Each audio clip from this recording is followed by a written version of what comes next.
the game. We are live today at beautiful Barlines at the Omni Nashville Hotel. He is Big Joe Dubin.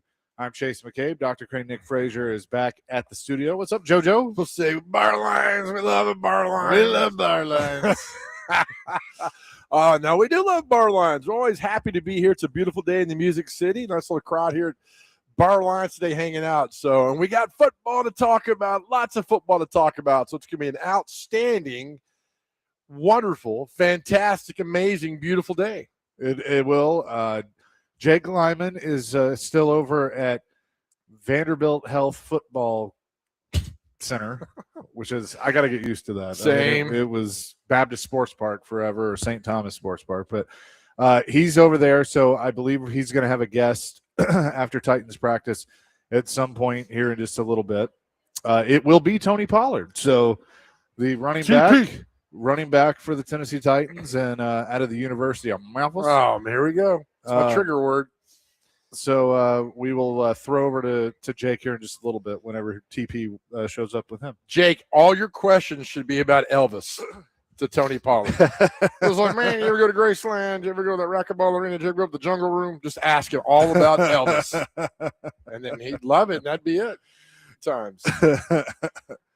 Have you been to Graceland? Yeah. Okay. Just making sure. I was told that Graceland and Dollywood go back and forth as the most visited attractions in the state of Tennessee. Like, it's them two and nothing else comes close.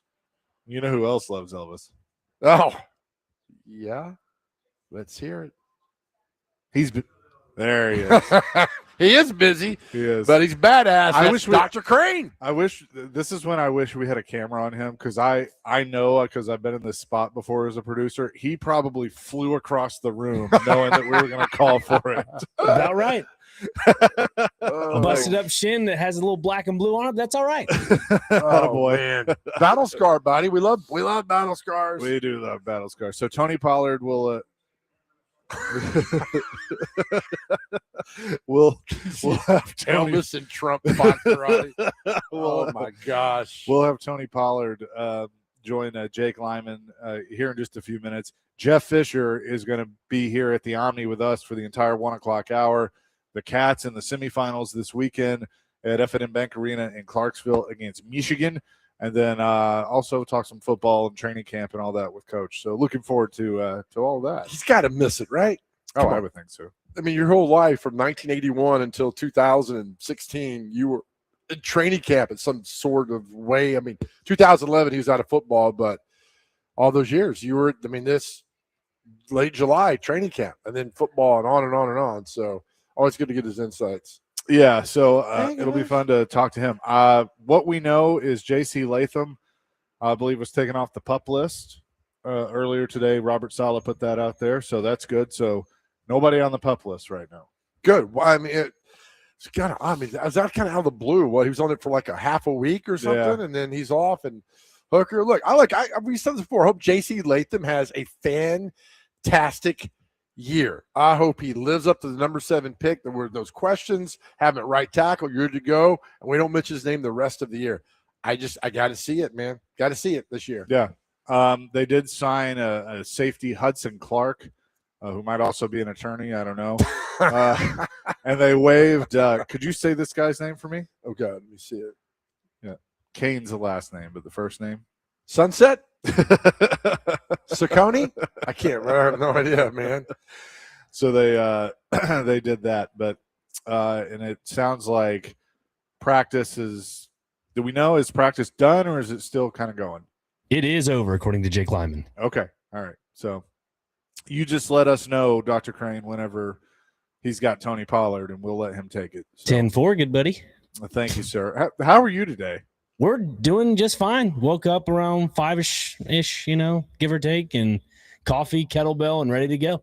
Nice. Yeah, and then, you wake up to a message today that Rexroad's trying to start a fight with me and Dr. Crane on the morning show about our opinion about Arian Carter for the Tennessee Vols, who was rightfully suspended because he broke a rule for 2 games, and Rexroad had a problem with us, which is fine. I have no problem with that. But the thing is, Arian Carter, who I think is an outstanding player, broke a rule, and Joe had a problem with. He paid it back. Doesn't matter. Okay, doesn't matter. You still broke a rule. You know the rule and broke it, and that's the thing. I'm glad he paid it back. I'm glad. You want to? I mean, if you want to do this, we can do this. I'm with Rexroad. I know he broke a rule, but the NCAA all of a sudden wants to wake up and enforce something when they haven't done jack. You know what? You're okay to let the Wild Wild West go? No, I'm not okay. So what should have been the suspension for him? You broke a rule. You broke it. That's a problem with America. But is that a 2-game suspension? I don't know the suspension. He should have been suspended for at least 1 game, right? I don't know the termination of that. That's the problem with America. That's fine. You suspended for the first game, but I think 2 is a little. You do things and there's repercussion. You're go to my stove and I said, grab that pot. The pot's 1,000 degrees, right? You're like, oh my God, it's hot. You gonna do it again? No. Why? Because it hurt. Because it's hot, right? You know that. So you broke a rule. You're not going to do it again. That's the problem in America. You break rules. There's not a lot of repercussion. You broke a rule. And I'll argue with Rexroad my thing about Pete Rose. He's like, that's the stupidest argument ever. Pete Rose broke a rule. Pete Rose should not be in the Hall of Fame. He broke a baseball rule, right? He broke it. Now, do you forgive him down the line? I don't know, but you broke the rule at the time you know the rule. I hated for Arian Carter, but he knew the rule. And that's the problem I got. You cannot let these guys – ignorance is not what's the word? Ignorance is not ignorance is bliss. No, ignorance is not an excuse. Ignorance is not an excuse, right? And I hate it, but there's a rule that's there for that. People are like, well, look at NILs doing all that stuff. That's fine. But the rule for Arian Carter and college players, don't accept money from agents, and you can't go back to school if you're not going to play football. I mean, you can't do that. So it was over a flight? Yeah, $427. Yeah. I hate it. I love Arian Carter. Local kid, played at Smyrna. I hope he all SEC All-American. But at some point, we got to enforce the rules. That's it. You got to enforce the rules. Bottom line. All right. Well, let's throw it over to Jake Lyman, who is with Titans running back Tony Pollard. Thanks, Chase. We are live out here at Vanderbilt Health Football Center, joined now after practice by Titans running back Tony Pollard. Tony, what's the first 2 days of practice been like as you guys kick off the new season? Man, it's been great just getting back out here with the guys, getting back acclimated to, just playing football, just getting in football shape. Oh, I said to you before we came on, the weather's been beautiful. I mean, usually I feel like you're rolling up late July, early August, and it's like you're ready for 100-degree days. It's a nice day out here today. Man, I don't know what we did to get this weather, but we need to keep doing it. As you guys have adjusted to this new offensive system under Brian Dable, what's been some of the challenges, but also some of the rewarding moments for you guys as you learn the new system and kind of get acquainted early in camp? We have a lot of offense to pick from, so it's kind of hard for the defense to stop us with so many different options, and it's a fast-paced offense. Everything is keyed on execution, being locked in, being detailed, but also being fast and pushing the pace. As somebody who's a veteran on this team, how do you view Cam Ward, your quarterback, and what he's been able to do in the first 2 years in the league and how he's taken a leadership role as being the number 1 overall pick? He's a natural leader. He just got certain leadership traits that, you can't ask for. Certain guys have them, certain guys don't. And, he's one of those guys that has it. He does a great job, bringing everybody together, offense and defense. He can relate to both sides of the ball. Looking at the running back room with you, obviously you and Tajay have been together for a while, but Nick Singleton coming in here, what have you seen from the rookie as he's started to get his legs under him here in training camp? Just seeing him developing and be himself out there. Just the more that he gets more comfortable and relaxed with the offense, you sort of see his skill set get to show and the things that he can do with the ball in his hands. I know you being a Tennessee kid, you get asked about this all the time. It's your 3rd year here, but is it special every time you get to put the Titans logo on and know that you're representing your home state? Most definitely. I couldn't ask for a better place to be. I'm right by home, a good distance away, but I love the environment, love the fans, and we're looking forward to changing the culture. Well, you bring up changing the culture. You've been here the previous 2 years. Coaching changed this year. What's it like playing for Robert Saleh as he comes in here and tries to change that culture, build a winning culture in Nashville? Just being fast and violent, everything that we do. Attacking the offseason, attacking training camp. We're not really trying to maintain. We're trying to get better each and every day. So on and off the field, we're having that mindset. And as you build up, you guys have 3 separate joint practices with 3 different teams. I know that's a little different than typical. Usually you'll do 2 days with one team. Mm-hmm. Does that excite you to have those days where you get to compete against another team week in and week out to lead up to the season? Yeah, I like how we did it. Just one practice with each team. I feel like after the first practice, things get a little heated, and it's hard to get good work at Right. that point. So I like how we do it, and I'm looking forward to it. I don't even know what the answer would be to this, but when you have kind of a competition in front of you on the offensive line, does that affect the way you approach things, knowing that there's competition at center, competition at right guard? Does that affect the way you hit holes, or is there communication with that? Not really affecting what I do, but it makes me have to communicate more with the O-line. You know, if it's a series that we have and things didn't go as well, I may go talk to them on the side and tell them what I'm thinking and what they're thinking so we can be on the same page. But it's really just communicating, making sure we're all together. We're talking to Titans running back Tony Pollard. Tony, fans excited? They're going to be out here on Saturday for the first time. When you look at this new edition of the Titans, what do you think fans can look forward to? A lot of plays being made, a fast-paced offense, and a defense is going to fly after the ball and get to the quarterback. Tony, thanks so much for the time, and we're looking forward to watching you play this year. Yes, sir. I appreciate you having me. Good luck. Chase, back to you guys over at the Omni. Thank you, Jake. Thank you, Tony Pollard. Appreciate it. Good stuff there. And Joe, I mean, you know what's funny? I like Tony Pollard a lot. I think he's done a fantastic job, and since he's been here as the running back. Is he Derrick Henry? No, but nobody is Derrick Henry. And yet you still have some Titans fans that criticize the run game when I really don't think that has been an issue for this team. Look who he's running behind. I know. I mean, these got guys there who aren't good that he's running behind and injured and 60%. And he always puts his head down and goes to work. His coach in Memphis is a friend of ours, Eddie Woods, who used to be the head coach at Cane Ridge, always just raved about Tony Pollard in high school. He always gave everything he had in practice, and he went to Memphis, did the same thing. He did the same thing with the Cowboys. I think it's a heck of a signing. Problem is, he's Ray Perkins. Yeah. He's following Derrick Henry. Ray Perkins followed Bear Bryant. So it's like, well, he's no Derrick Henry. Yeah, right. We understand that. I get it. He's still a hell of a running back, so I think it's fine. And like the whole Jeremiah, we fell in love with Jeremiah Love, right? We were running. We all did. But the same day, I remember on the show, you brought up like, look at Pollard's stats. And I was like, yeah, he's not bad, right? It's not a bad little dude there. He's running the football and well done. So I think running back is not a concern for this football team because of Tony Pollard. Yeah. Now, I think behind Tony Pollard's concern, I saw Kaharski put a tweet.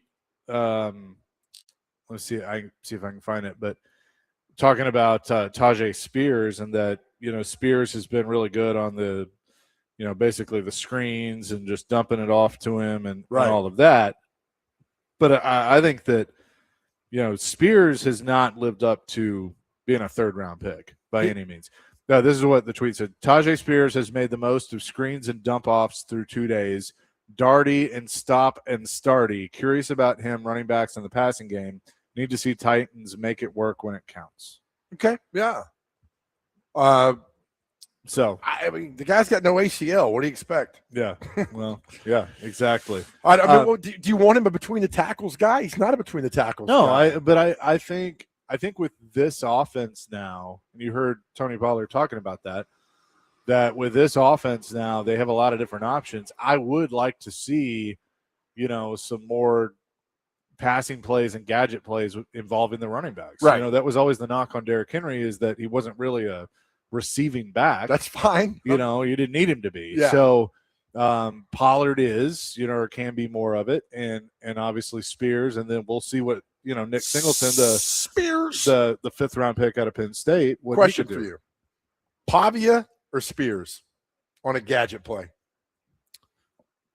I mean, it's 3rd and 1. You go some weird set.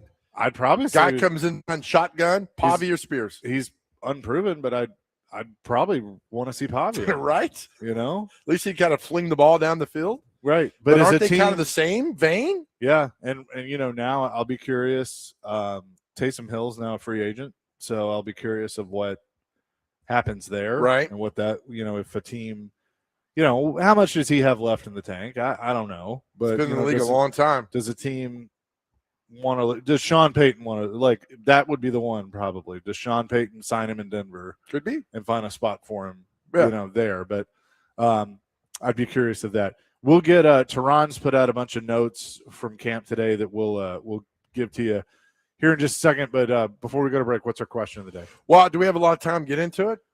Because we got the coach. I mean, I got one, but we have the coach at one. Well, let's do it when we come back. Okay. How about All that? right. We'll do that. We're live today at the Omni Nashville Hotel. Jeff Fisher going to join us at 1 o'clock. It's Chasing Big Joe, 102.5 The Game.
We're going to finish this day.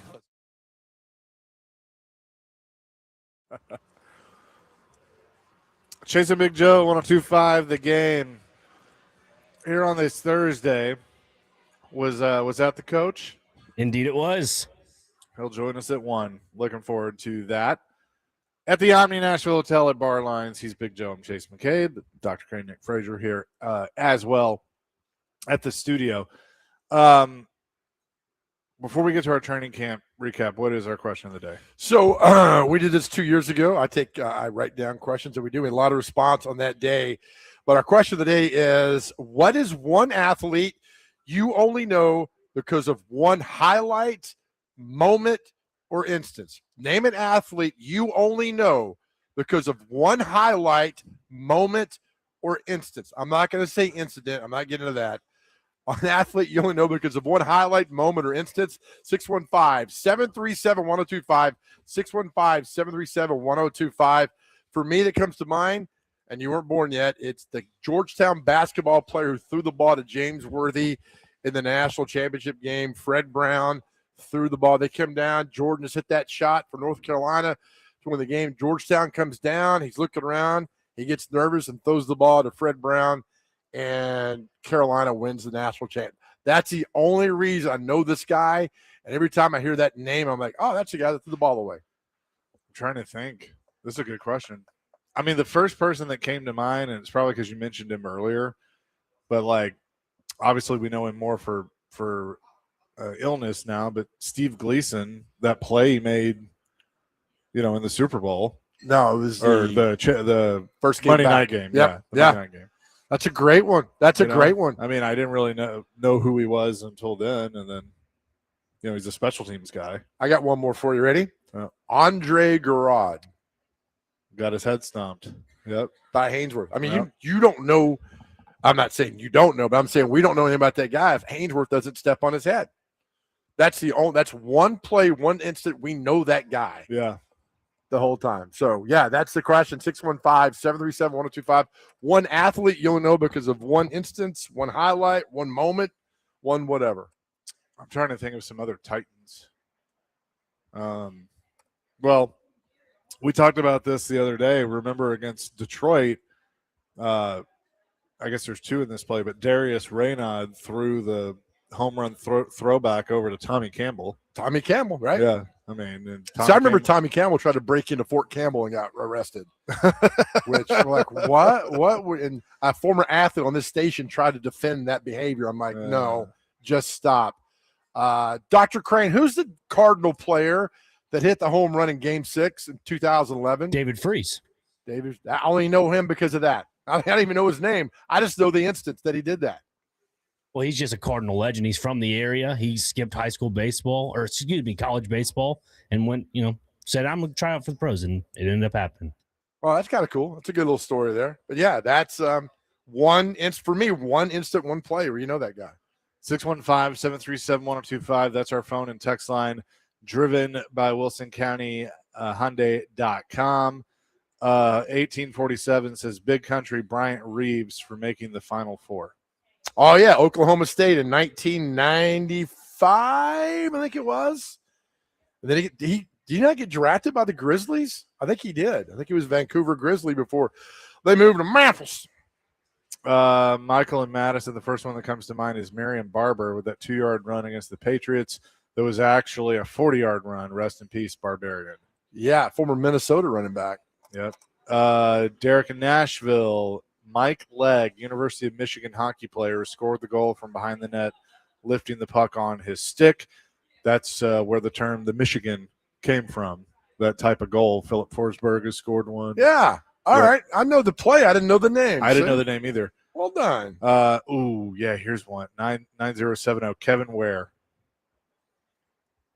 Don't know. Snapped his leg on national TV, the Louisville player. Oh, yeah. And the bone came out. Yeah, NCAA tournament. Yep.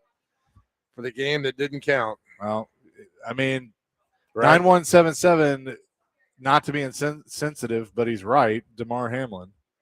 Yeah. Yeah. Right. Yeah. He'll forever be known for that. For that one. Thank God he's okay. 2667 bowling, Pete Weber, not our Pete Weber. After he won the U.S. Open, he said, I am who you think I am. or something like that. Yeah. Right. But I knew, that's great. That's a great example. But we all knew the bowler, if you follow bowling a little bit, you know who Pete Weber was. 5276. Who is the Browns lineman that got injured in the eye by the ref throwing the flag? Orlando Brown. Was that it? Oh, was it Orlando Brown? I'm trying to think. That's the one. Threw him right in the eye. Hit him right in the eyeball. I think that's who it was. Orlando Brown. Efforting. Yeah, please effort. Or is it Not Orlando Brown that was in this TV show. I'm looking, man. How you doing? Doing okay today? How we doing? Orlando. It was Orlando Brown. Thank Okay, you. what's Orlando Brown? Wait, is he no longer with us? I don't know. He passed away in 2011. Did he? Yeah, was he a teammate with our own Derek Mason for 1 year? I didn't know that. Yeah, that's Orlando Brown got thrown the flag, hit him in the eyeball. Huh. Yeah, And then he's no longer with us? no longer with us. Well, that's sad. Played 1 year with our own personal Hall of Famer, Derek Mason. Brett in Lebanon lists 3. Dave Dravecki, Bucky Dent, Mike Eruzione. So Dave Dravecki, is that because he broke his arm throwing? I think his arm Maybe. snapped. Bucky Dent hit the home run in '78 for the Yankees, beat the Red Sox, and was that the 1-game playoff? I think they tied at the end of the year, and then he hit the home run over the Great Monster. And Mike Eruzione, what he on the Olympic team, the '80 Olympic team? Yeah. I think. Yep. I think he who scored the goal? Maybe so. 4312 race car driver Boris said when he threatened to kick Greg Biffle's ass, became a lifelong fan after that because of this hilarious NASCAR driver. So Boris said was known for like his hair kind of had the, I don't know how to say this, white boy afro was kind of how he looked. All right. And was a road racing expert and pretty much only ran the road races. But he did. I forgot what it was at Watkins Glen or something that Biffle pissed him off and he was going to kick his ass. Oh, man. Let's see. Bill Buckner. Bill Buckner let the ball go through his legs. The World Series in 1986. Here's a Titans 1-2-5-1-3. Mike Jones I don't remember. made the tackle on Dyson 1 yard short. Oh, yeah, right? Yep. Holy cow. I didn't even think about that. Yep. To do that. Somebody texted me Matt Malk. I'm like, Yeah. no. Matt Malk was the quarterback of LSU in 2001 when they beat Tennessee in the SEC Yeah. championship game because Tennessee allegedly late hit Rohan Davey, and Malk came in and won the game for Saban and them in 2001. 9599, not an athlete, but Steve Bartman. Man. One play. Infamous. Yep. Hated. Here's a good one. David Tyree, Yeah. the bubblegum catch. One play. Yep. Right? What more do you know about David Tyree besides that? Nothing. He made that catch. Yep. I won the Super Bowl. Let's go to the phones. JB wants to weigh in. Oh. JB, what you got? Hey, how's it going, guys? I may be showing my age here, but I've got 2.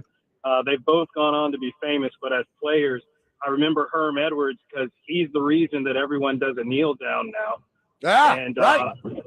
Yeah, and Harold Reynolds because he was on the other end of that awesome Bo Jackson throw out at the end of the game at home plate. Good one, JB. The Harold Reynolds one, if you've never seen that play, man, he had that home run, from first all the way around, and Bo on the left field wall threw just a dart to the catcher. That's a great one, JB. Thank you, buddy. Thanks, guys. Chuck on our phone line. Chuck, what's up? Yeah, I'm showing my age as well. In 1968, Winter Olympics in Grenoble, France, the men's downhill gold medalist was Jean-Claude Keely. I'd never heard of him before or since. I can still remember it in my mind, watching him down the hill. Wait, was he the agony of sports? No, that was somebody else. Oh, okay. All right. Because I remember that was the video of a guy going downhill and then just wrecked and did everything else. Yeah. Well, Jean-Claude Keely came close several times on that run. He was walking the tightrope, but he made it and he won the gold medal. Wouldn't that be cool to be a legendary downhill skier? Think about all the women you could meet that way, right? I'd never heard of him before. Though. Right. That's awesome. Yeah, good for him, man. We'll look him up here. Thank you, Chuck. Yeah. Appreciate the call. Let's get Eric in here on our question of the day. What's up, Eric? Hey, guys, before I get to my Joe, you did make a mistake, but that was a celebrity birthday. Actually, you did mention Sports Thursday a few weeks ago. You did mention, and I was shocked. A few weeks ago, it was A.J. Brown's birthday, and I heard no mention of it. Good. Good. You're not going to hear Well, it either. Because of our friendship with John Robinson, we've vowed to never mention that again. Right. Okay. Hey, listen, guys, definitely got a good one. Growing up, this happened when I was in high school. I was 15 years old, late 70s, Super Bowl 13, the Pittsburgh Steelers and the Dallas Cowboys. Roger Staubach goes back to pass, throws the pass to Jackie Smith, and he drops the ball. I remember Vern Lundquist call, and it says, call, touchdown, drop the end zone. Oh, Jackie Smith, bless his heart. He's got to be the sickest man in America. Oh, Jackie was so wide open. Had a Hall of Fame career with the St. Louis Cardinals, and it was his last year. And, of course, Pittsburgh beats Dallas to become the first team to win 3 Super Bowls. That gutted me as a Cowboys fan. Guys, y'all take care, and we'll talk again soon. Thank you, Eric. The reaction of that play is Roger Staubach with his hands to his helmet and go in the air because that was a touch. And Jackie Smith dropped the touch on the back of the end zone. Staubach never showed emotion like that. And perfect pass. Guy was wide open and dropped the pass in the end zone. Okay, so I mean, this one, you're going to tell me if this one is correct or not. 1847 says Tanya Harding. Yeah. I mean, I only think of one thing. Right. But I didn't know any of her career. That's the whole point of the question. You're Yeah. exactly right. Yeah. Her and her boyfriend and the associate was Jeff Galore, because Tom Brokaw couldn't pronounce his name. But Tanya Harding and Jeff Galore. And that's what it was. So that's And then who did they club in the knee? Nancy Kerrigan. Nancy Kerrigan. But do we know about her? Yeah. Unfortunately, that's how you know about them, because that one incident. I'd never heard of them before, and that happened. Who's the Draft? Here's another one. Who's the gymnast that snapped her ankle? But is it Carrie Strug? Yeah, maybe. That Chris Kattan imitated on SNL. I Yeah. think so. Yeah. That, like, you want to talk about like badass moments in sports, though. The fact that she did that and like held her form. Right. And that was the 96 Olympics. 96 it was Atlanta. Yeah, and they won the gold medal for that. Yeah. But those are instances like, and I mean, you saw how she landed, like you knew she broke it. But yeah, absolutely. So got it done, man. Rocky moment. Got it done. Leon Lett. Yeah. Picked the football up, and he did two things. He hit the football in the Thanksgiving snow game versus the Dolphins, and Jimmy Johnson wanted to kill him, and the Dolphins were able to win that game because they blocked the field goal. Remember, he hit touch. You can't touch the ball, and he did. And then he picked up the fumble in the Super Bowl, and he's going to run a touchdown. He started celebrating, and Don Beebe smacked the ball out of his hands as he went into the end zone. Yep. 615-737-1025.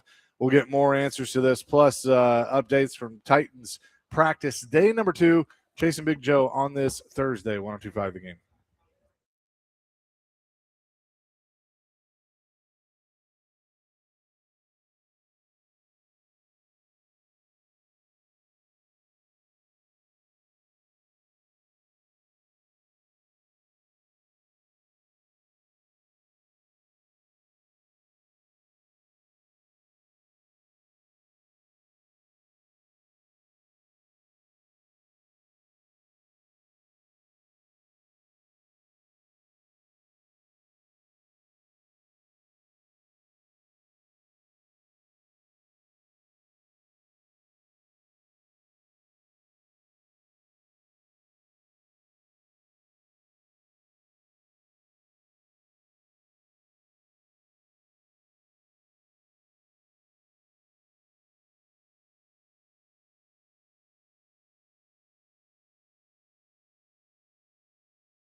Chasing Big Joe 102.5 the game on this Thursday. Our man Todd coming in to say hi. He's the face that runs the place. Runs Nashville.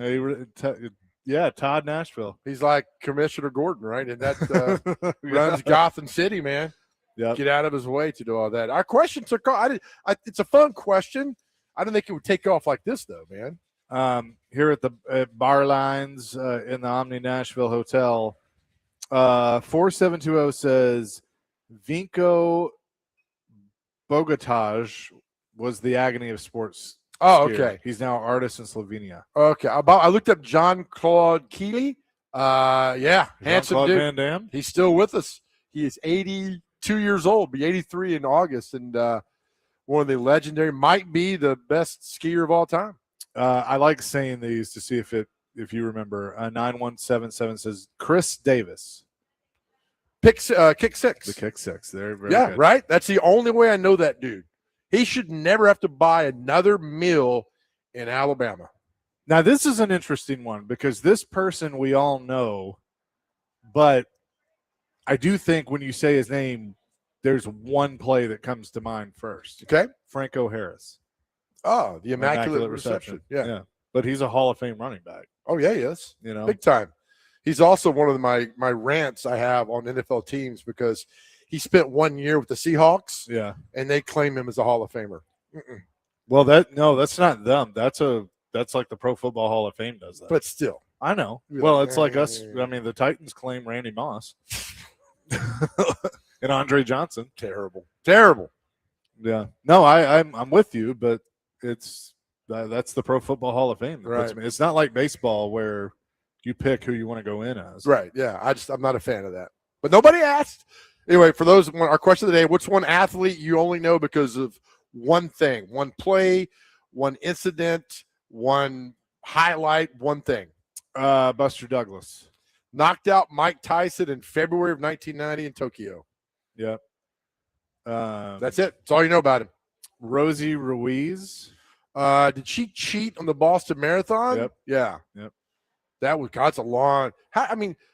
I would love to do that. Like you're running, you hop on a bus. Would you not notice somebody on the bus? Like, what are you doing here? Yeah. In full. I mean, you're running uniform, and then gets out and wins the. That's something you and I would do. Absolutely would do that. I've done it before. I've cut across a marathon. Like, Dr. Crane, we're going to enter the Nashville Marathon next year, but we need you to meet us. About a mile in. In record time, Joe and Chase ran the Rock and Roll University Marathon, whatever it is, in 47 minutes. But nobody recalls seeing them on. But we did take selfies on the course. Like, stop here, take a selfie. Stop here, take a selfie. Like the day before, we ran this. You guys are crazy. Man, they didn't even break a sweat. Look at that. Rodney McCray. Rodney McCray. I don't know who that is. Oh, is that a basketball player for Louisville? Rodney McCray. No. Does it say what? It doesn't say what. All right, let's look at Rodney McCray. American former basketball player. If I get half of this right, played with the Bulls. What did he do here? Rodney McCray. Damn, he did go to Louisville. Why are we knowing him? Did he do something? Did he fight Michael? Did Michael Jordan smack him in practice? Was this the guy that Michael Jordan smacked? No, that was somebody else. That was Will Purdue, wasn't it? Well, I think there were a few people. Right. He was on the Bulls. Steve, he's audience member says Steve Kerr. Yeah, I think he's right. Steve Kerr did get smacked. Rodney McCray. Okay, but he won a basketball title at Louisville, and then he won one at the with the Bulls. Okay. You should know this one.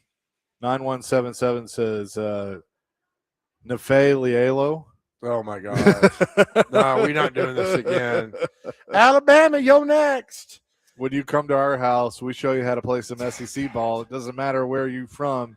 You're going to know what ball we play. Alabama, you're next. That video died, right? It died. And then last year, damn Saban pulls it up on – he's like, I got shown a video when we were playing Alabama in 2017, and he talks about it. I'm like, here we go. And then all my mentions start – me and Justin Beasley, we start getting tagged with all this stuff. I'm like, All right, the video was great. It's like 3 million views. Let it go, please. Here we go.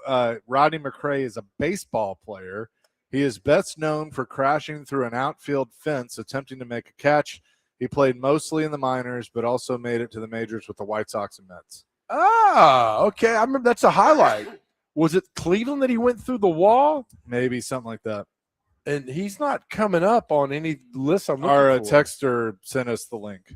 Okay. So if you look on the text line from 2128.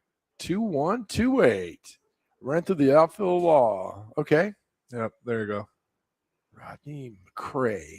All right. Let me look at this up real quick. Y'all talk amongst yourselves. Yeah, well, I just gave the explanation, but you go ahead and read it. Yeah. There we go. I'm trying to, what game? Because it's a highlight. Yeah. Andy Ruiz Jr. for knocking out Anthony Joshua. That's a good one. I don't know who that is. There's a boxer. Okay. Michael Spinks. Is that when Tyson beat him in 30 seconds? Yeah. Knocked out by 90 seconds, I guess. In like 1988, I think it was. Here's Chad. Lene Kakua. Does anyone remember who that? So yesterday, Dr. Cray and I had on Mike Golick Jr. Yep. He played at Notre Dame Yep. with Monte Teo. Yeah, it was right? there when all that happened. Yeah. I Yeah. didn't ask him about it because it was not relevant to our conversation yesterday. But in doing the research, I That was a like, great oh, interview. man. I was in the car Thanks, Pumpkin. and listened to it. That was Yeah. good. Thank you. Really good. Titans training camp today. We'll get more on that. I've been promising that. Coming up next, Chasing Big Joe, 102.5 The Game.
Patrick should be walking in with this one.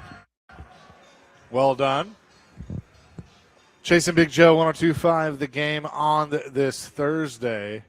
This is the second time in 2 weeks I've heard this song. This is a good song. What song is it? Rock Superstar by Cypress Hill. Nice. It's a good one. Training camp, day number 2. Practice is done for the day. I know a lot of the players spoke after practice, all of that.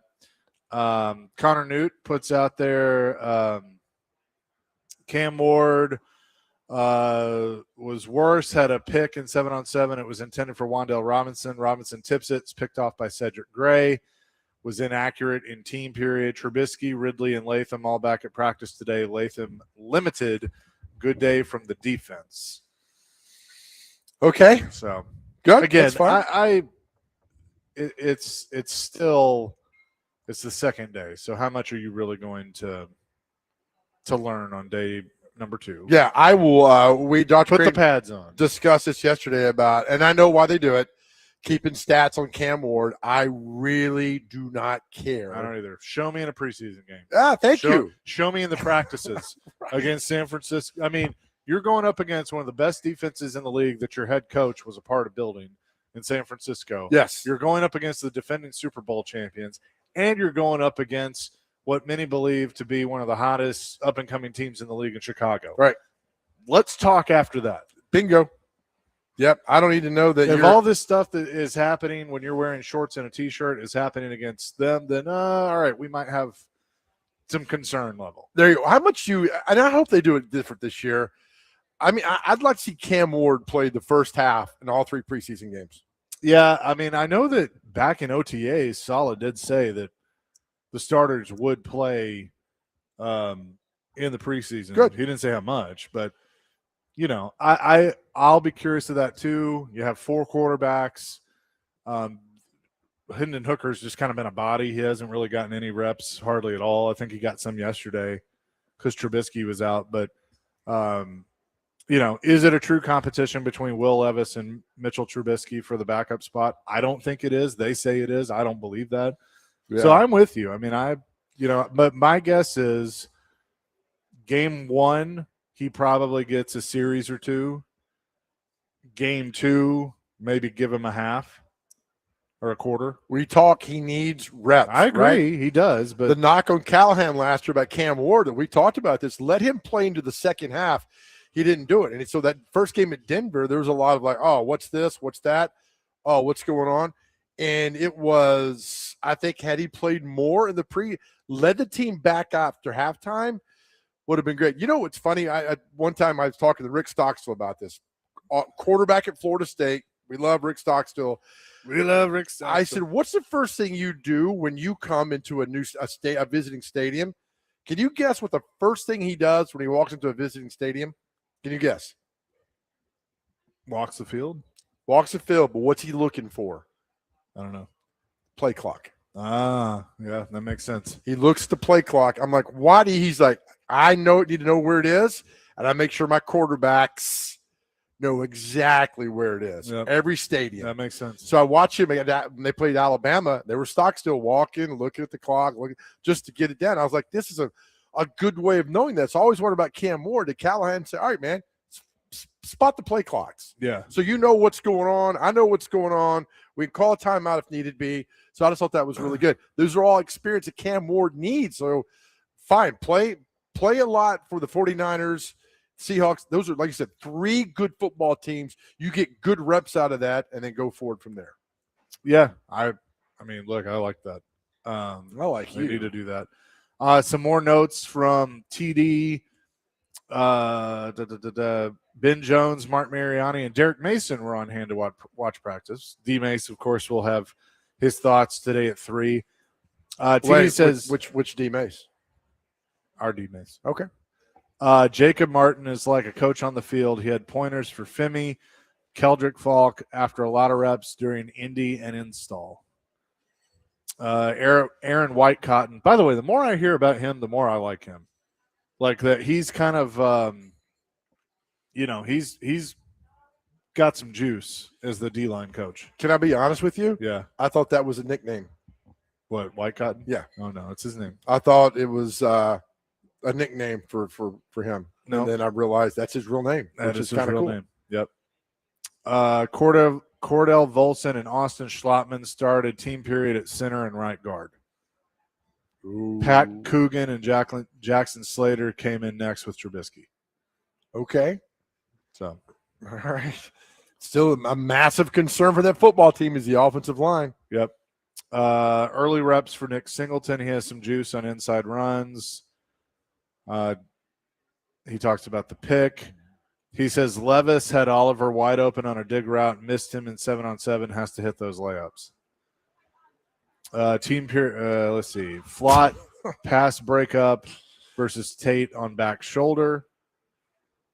So a couple of notes from Toronto. I was just laughing because you wonder if you go to Dayball and like, hey, what about Will Levis missing that easy pass, and Dayball's like, it's all right, we'll figure that out because he's zero in their plans of anything. Yeah, it's like we'll figure all that out down the road. We got time for all that. So no, But Trubisky's, it was like they asked about conditioning. He felt some tightness during conditioning yesterday or whatever, and so. Boy, it could be a long year. If Cam Ward gets hurt and that dude comes in, man, oh, man. Yep. I mean, but look, I'd rather have Trubisky probably than Levis. I don't know. Yeah. I really don't know at this point because I think Levis has a lot to prove, and maybe something clicks in him. Do you think they're hoping that Levis has a good camp, shows out in the preseason, and they get a call from a team like, hey, we'll give you a 5th-round pick for him? Absolutely. Because I think they tried to trade him at the draft and nobody wanted him. Let me ask you a personal question about your job. What's your job at Cromwell Media? Program director. All right. Do you want every show to succeed? Yes. Absolutely. So why would you not want Will Levis to succeed? Sure. Yeah. So, I think they want him to succeed and say, and I'm sure it's like, maybe we get something for him, but why not just have him succeed? Like, all right, he's doing better. He's throwing passes better. He's understanding better. He's not making the same stupid decisions as he did before. All right, good. He's growing up as a player. That's great. Celebrating success, and then you can get something for him, even better. I agree. So it'll be a storyline that we continue to watch throughout training camp. We'll come back. Coach Jeff Fisher is scheduled to join us from the Omni Nashville Hotel here at Barlines. We'll do that coming up next. Chasing Big Joe, 102.5 The Game.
Hour number 2, Chasing Big Joe, 102.5. The Game on this Thursday. We're live at the Omni Nashville Hotel here at Barlines, as we are every Thursday, and we always enjoy that. And we always enjoy our conversations with our next guest, Coach Jeff Fisher, of course, from AF1 and the Nashville Kats, and longtime coach of the Tennessee Titans, joins us now. Coach, what's up? How you doing? Not too much. It's great to be with you guys. We always enjoy this. I do too. I look forward to it. Because there's football. I mean, we got arena football. We got NFL football. I mean, Who knows where we're going to go with the Oh, next hour. I know. I was thinking about Hall of Fame game stories. I got to coach that game a couple of times. Well, I remember one play. See, there you go. That's our question of the day.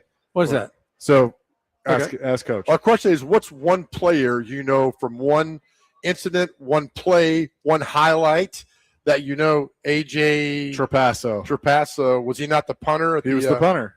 That Hall you of Fame guys game? ran that fake punt in the Hall of Fame game, and he scored the touchdown from, I think he was from Ohio State. I want to say. right. Yeah.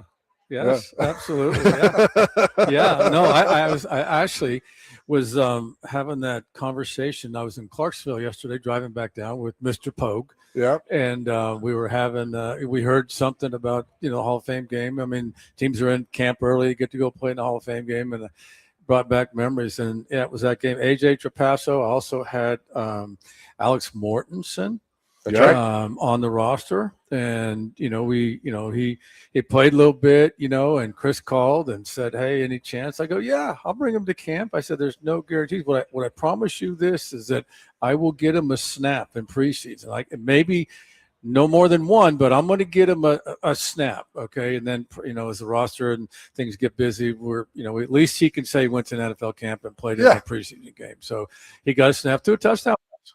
It's awesome. Yeah, I remember that. To the other team. Yeah. But he got to play. And then the story behind, we were just talking about the fake punt. I'm not going to mention his name, but I wasn't really fond of their special teams coach. I can't even remember who we were playing. Was it Buffalo? Buffalo. That's right. Yeah. Okay, yeah. And anyway, so, things happen over the years, so why not fake a punt, And it worked. when he least expects it. And so we did. Yeah, I was just kind of like, hey, remember me. The other thing was crazy. It's a wide open stadium. It's not covered. All that stuff. Yeah. So you can communicate. You can yell on the field. And they had a young punt returner, and we were punting the ball away. And I went down kind of the end of the bench area, and we had this wind, and we had wind behind us, and it might have been Trapasso. I can't remember, but the ball went up, and this was a returnable ball. I mean, it's like, gosh, this guy's got 15, 20 yards of room right now to catch the ball. And I just started yelling, fair catch, fair catch, fair catch. And he waved his hand. he got the ball, stood there and looked around. He had 20 yards of running room. No. And then he looked over our sideline, he shook his head and ran off the field. Yes. Yeah. By the way, AJ Trapasso was the first one to hit the scoreboard at Dallas, Jerry's World. Yeah. That was that same preseason. That's right. Yeah, that's right. 2009. Hendrick was it still Hendrick? Craig? Yeah, it was. I think he was hurt or something. Yeah, he was. And then he Craig hit it. Craig tried to hit it, couldn't, and then ends up hitting it in a game, I think a regular season game. And then we had to get together as a competition committee and write a rule, because that was the first time that we had a scoreboard. Yeah. Indoor football has one of those things every week, and and they're kicking off and hitting it. But yeah, they had to have some rules for the scoreboard. Cool. Well, the Cats on Sunday semifinal game. I'm going to ask the coach a question first. 2 weeks off, like what do you? There's obviously some pros and cons to that. I don't think this is a timing issue. That'd be the one thing you're concerned about. Went up to Clarksville yesterday. I watched the first, 30 minutes of practice. Coach Arbet, they do such a great job. These players committed to coming back and practicing 4 days a week over the 2 weeks off. It's important to him. It's important to them. And what that does, it allows you to heal up. And they've healed up and they're ready to go. I'm watching it from afar, but I trust Coach Arbet. He knows what he's doing. This group is ready, and Y'all know Haas. Haas is our former equipment manager from Houston, came with us to Tennessee and was with me forever. He's up there. No better person than to get a gauge on how the players are and what's going on in the locker room than him. And he said things are really good. Michigan coming in. I mean, that's a good team. I mean, they are. this is, obviously the Cats have earned their right as a number one seed, but I think this is going to be a really competitive game on Sunday. It is. You don't want it to become a defensive game, a low scoring game, because crazy things can happen with the ball, and all of a sudden the game gets away from you. But if the Cats can put points on the board and make them put them under a little bit of stress, I think they'll be fine. And I'm glad for Michigan. Michigan had a strong second half of the season. Minnesota did as well. And everybody's thinking, okay, well, this is going to be Albany in Clarksville a week from Saturday, but not necessarily. Albany's got their hands full up there with Minnesota as well. So we'll just kind of wait and see what happens. I'm excited about fact that we're now down to the final 3 games. Sure. The last weekend was a challenge, a lot of drama there. Everybody that follows indoor football has a pretty good idea about how they travel. Some bus, some get vans, and some will fly commercial. When you fly commercial, you're flying commercial. You're not flying charter. So that was a big issue getting the Washington Wolfpack into town. Half of them showed up at halftime. So last weekend. So it's that type of drama you can make. Sure. It just happened. It's one of those things that happens, and you just have to adjust. The last 2 home games in Clarksville were outstanding. I don't know any other adjective to say besides outstanding. You had to be well pleased. Well, I was told yesterday that the Cats are undefeated in Clarksville. That's true. Yeah, that is true. So, well, hope they, keep it going. But yeah, the last 2 games from a fan participation and attendance and just the whole thing, the production's been great. Jeff Jarrett's done a great job. I mean, rappelling from the scoreboard down to the field, and, right. Just everything that's going on in the engagement. Officials are doing a great job engaging with the fans and as are the players. Right. And so there's a lot going on. It's not just dead time on commercial breaks and things like that. There's a lot of fun stuff going on. Yeah, we called the last 2 games, and there's one instance where I get so caught up in the game I forget to call the game. I'm like, I'm a fan because it's exciting and it's loud. It's great. It is. And I mean, things can shift. And I mean, remember 2 games ago, we have 5 deuces and 4 consecutive kickoff returns for touchdowns. Only the last one was called back. That's right. Yeah. I mean, it was anything can happen. It really is. I mean, and when we were sitting around and, Jeff Jarrett and his crew, there's that motto, the theme, the ball never dies. That's a great description of it. It's always alive. Beer bottle, not bottles, but cups of beer flying all over the place when the players come over the bleachers. That's great. You really can't turn your head and get distracted because stuff comes off that field pretty fast. You have a fun quarterback too, in Tyler Kolka. With the Cats. That, I mean, when you guys got him last year, it just kind of felt like everything just settled in place because he's the field general. He is all of that, all the football stuff, but as a person, as a newlywed and a new dad and and all that, he's just the nicest guy. He just loves what he's doing, and on top of that, they got a little family thing going on now. So that could potentially be pretty cool. You're obviously excited about this weekend, excited what you're doing, but this time of year, does it come back to you of like, man, I kind of miss standing out there with the coaches? Yeah, and you do. I mean, it's kind of everybody's gearing up. They're coming back and and taking physicals and getting ready. And I kind of watch. I kind of cruise around a little bit and watch and see who's retiring. Because if the month starts with the letter J, don't take it real serious. So if they retire in January or they retire in June or July, something's going on and they'll be back. That's been right. history. What if they retired 2 years ago and they see a defensive front that looks pretty good? Guy that played for you, Aaron Donald. There's a lot of rumors that he might drafted. You drafted, yeah. I'm hearing that, yeah. That he might come back. I mean, I saw what he looked like a few weeks ago. I'd take him. Oh gosh, take him. I mean, they made a huge trade, before this rumor came out, and now you put both those guys on the field together. Yeah, it's hard to call plays. An offensive play caller when you're calling plays with Aaron Donald on the field or Cleveland's rusher, man. It's what they want to know is when they're not on the field, when they're taking a break, because then they got their whole call sheet. Yeah, but it's when they're on, when Aaron's on the field, it's the play callers hands are tied. There's got to be a chip. There's got to be a protection change. There's got to be something going on, but they just go right to the big time opportunities when they're not. So, if he comes back, the Rams are making us another statement. Yeah. I mean, Stafford doesn't have a whole lot of time left. And, obviously they drafted his replacement, but they're gearing up for the run. They want to go get it again. I saw a Aaron Donald highlight reel, and the caption was, he doesn't make a tackle, but watch. It was him getting triple teamed. And you saw this firsthand, Coach. I mean, so when you get triple teamed, somebody's unblocked for the most part, and guys making tackles and sacking the quarterback.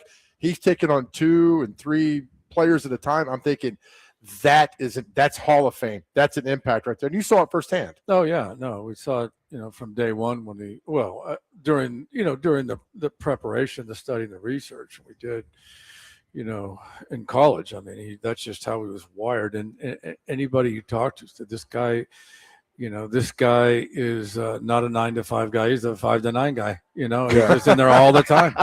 And he is, and he studies, and he's just so good with his hands, and he's passionate about it. And you have to, early on we had to kind of calm him down. So just because he was so disruptive in practice, we couldn't get anything done up front. But he certainly, what he does for the football team is the guys that line up side, next to the shade or both the ends, he makes them better players because they get opportunities. They get their one-on-one and their opportunities, and sometimes there's mistakes made. But so their stats are good. But he also makes the guys on the other side of the line of scrimmage on your own team much better because they get to work against him, day in and day out. Right. How would you, as a defensive coach, scheme that though? If he does come back, you got Myles Garrett.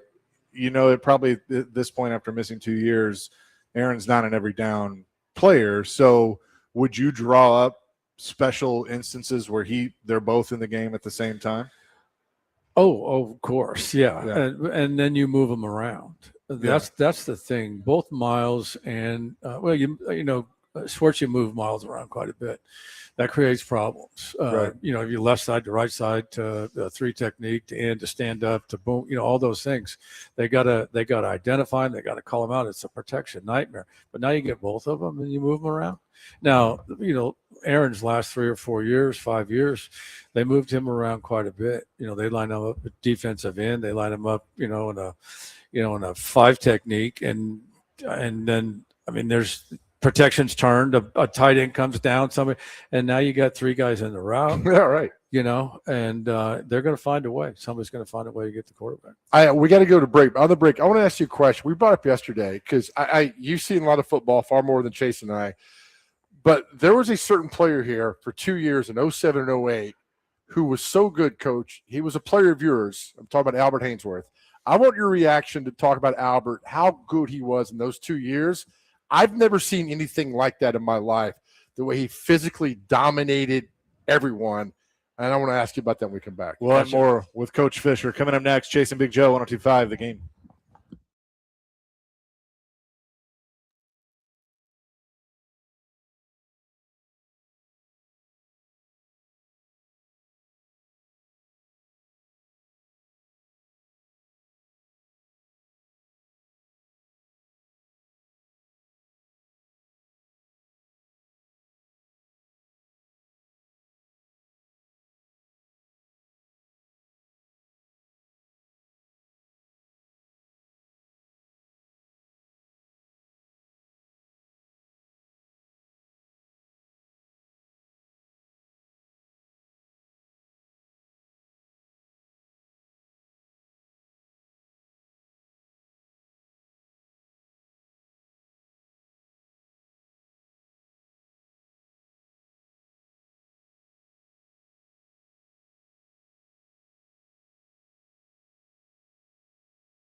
Chase and Big Joe, 102.5 The Game on this Thursday at the Omni Nashville Hotel at Barlines.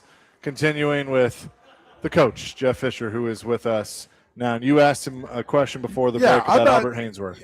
07 and 08, Hainsworth and Van Den Bosch and Tony Brown and Javon came back the 1 year, but it was Albert.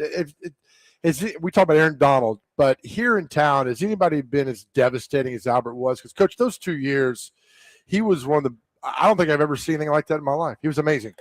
He really was special. We drafted him, and he had a slow start. He just had to adjust, and get into shape. But boy, when he figured it out, especially from game to game, when he liked the matchup or he had a good understanding of what was going around him, you couldn't stop him. He was so dominating inside, just because of the lower body strength.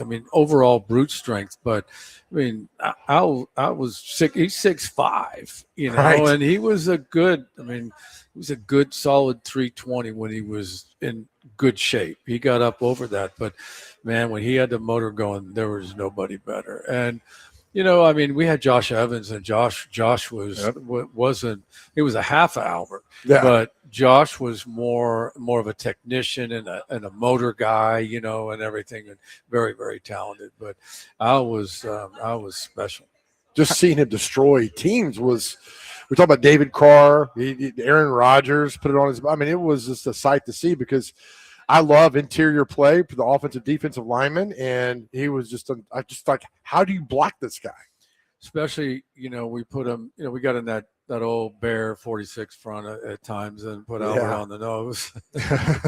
Put Albert on a center who's got one hand between his legs, and there's no. He's looking up, going like, "Oh boy, yeah, I can't do this by myself." And so the guard comes down, and when the guard comes down and they try to pinch him, now you create yourselves offensive problems protection wise, and so you take advantage of that. The Titans are moving back to a 4-3 type defense like you always ran. What does that do for a player like Jeffrey Simmons? Do you sense that they could, he's been inside, they could move him outside like you were talking about with Donald? They can.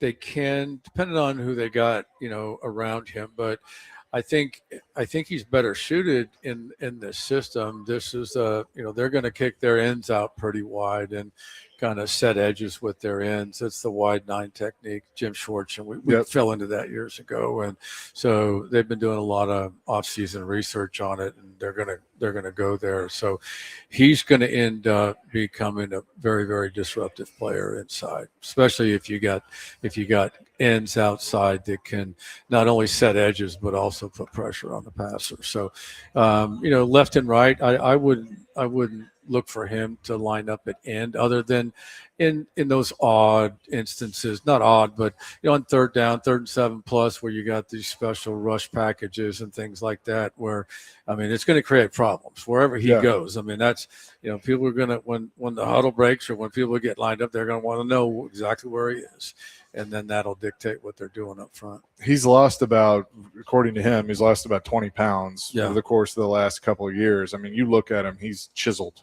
He is that as a coach, is that what you would want to see? Yeah. And, from what I'm hearing from inside the building, he's just, the level of frustrations in the past now. He's looking forward to the future. He's going to become more of a, that lead by example, that spokesperson up front, that leader that they need defensively.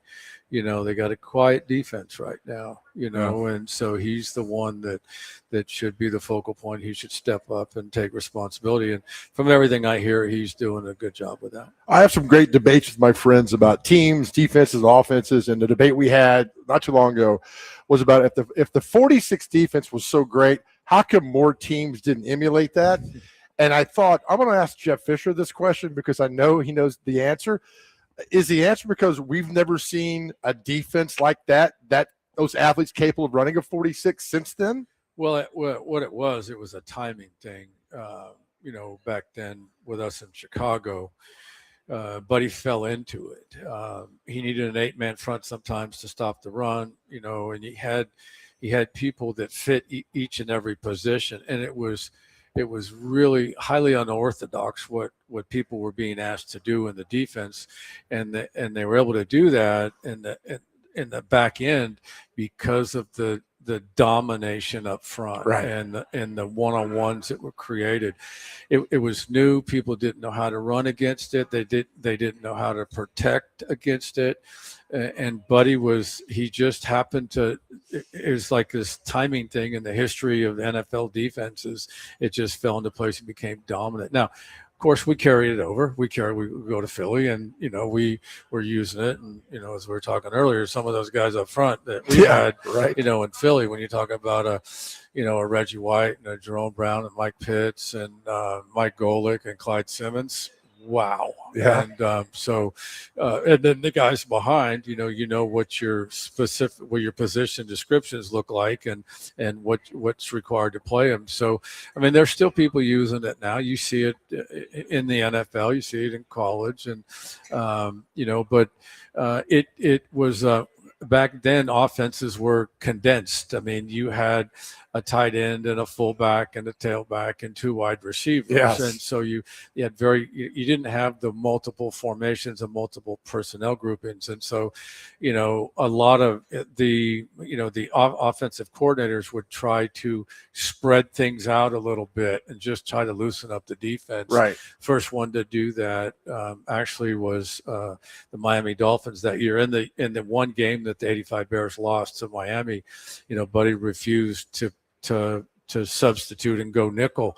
He just kept his base on the field against 3 and 4 wide receivers, and Marino got rid of the football enough times with some accuracy to give the Bears their only loss. I was there, and so yeah. But it was just it took a long time to catch up with it.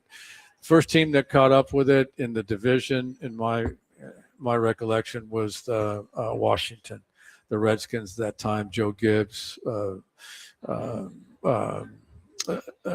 Jerry, Jerry, the defensive coordinator that I hired. Anyway, they caught up with Jerry Gray? No. Jerry Rome. Rome. Anyway, what happened is they took advantage of angles. And so it was a block back, block down, kick out, create a seam, and boom, you're asking someone on the backside of the defense to get all the way across and fill, and it didn't work. So we end up, when I started, when I took the defense over back then, I didn't show them any of the Bear defense. I didn't show them any 40 right. And that's when we got the upper hand on the Redskins. I'm not taking credit, but it didn't make sense. Yeah. They had the upper hand, and so why do something that they figured out? So we do something different. We just beat them one-on-one across the board. Could you have taken Mike Singletary off that Bears 46, dropped him on, I don't know, the Buccaneers, and him still be the player that he was? Yes, it probably would have been a lot easier on Mike to play in someone else's defense than it would Buddy's, because it was his preparation. I mean, it was just, you go into his room during training camp or whatever, and Mike's got these cards all over the room, stuck on, with Scotch tape and just reminders of this and that. Because Buddy, everything was an automatic call. So the middle linebacker would get Buddy would call, the call was the AFC, automatic front coverage.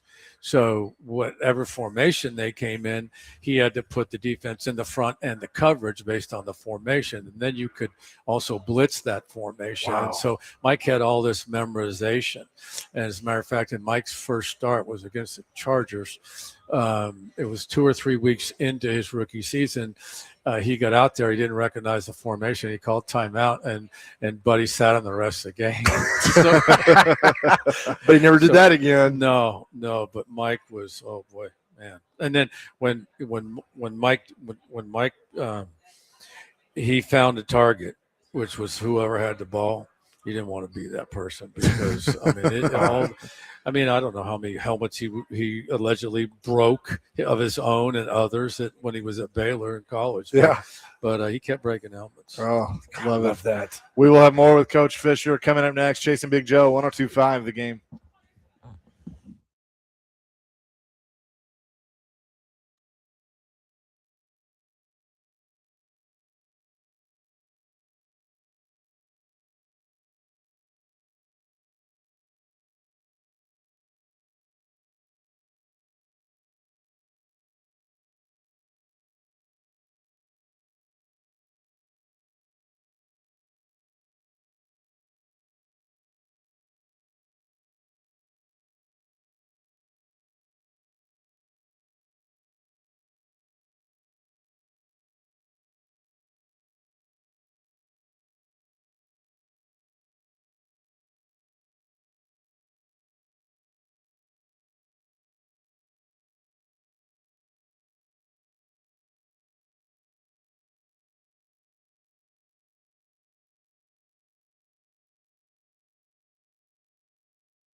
Chasing Big Joe 102.5 The Game, hanging out at the Omni Nashville Hotel at Barlines. I still think we need to do I've wanted to do this with you for years, do a night that isn't on the radio where you can tell certain stories. Oh, I'd love to. Yeah, and we could do it on the radio. Well, there's some. Yeah. Oh my God. For sure. Obviously, every quarterback is going to be different. You know, Steve was different. Vince was different. But when you are looking at a guy going from year 1 to year 2, what are some things when he walks into training camp that you're hoping to see that he has grown in? And obviously I'm asking about Cam Ward and generalities, but, you know, are there specific things, or is it really more to the player? Well, I think it's an individual thing. It's a timing thing. It's the surrounding. There's so many contributing factors. But with respect to Cam, you know, Cam was battle tested before he got here. The information was there. We've talked about that numerous times. You know, that was one of the, in my mind, one of the only advantages of NIL from a personnel standpoint is you get an opportunity to evaluate a quarterback talent in three different systems. You get 3 different types of people that you can talk to. You get 3 trainers and 3 coordinators. But Cam comes in, he's battle tested. He's got the ability to comprehend, to learn, to make decisions, and all those kind of things. He was way ahead of most rookies coming in. Now, what happened to Cam was the surroundings, everybody around him. That was just it was hard. So he'll come back. He'll come back excited. He's also coming back in a new system. Yeah. And so I would expect to see him really focused.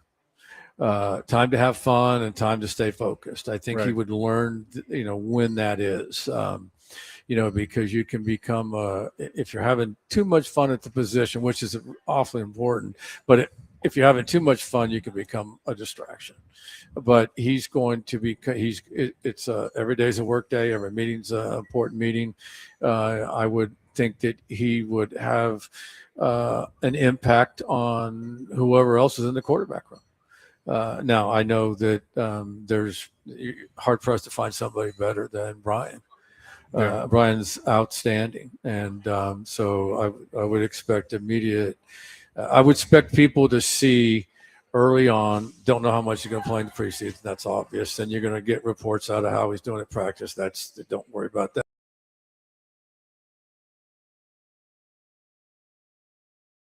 But early on in the season, I would expect to see the preseason, because you always had some joint practices, but they got 3. They're going to be in San Francisco, Seattle, and then Chicago, which I think is really good to go up against somebody else in training camp. You obviously get a lot from that, but would you still want to, not just quarterback, but your starters play some significant minutes in the preseason?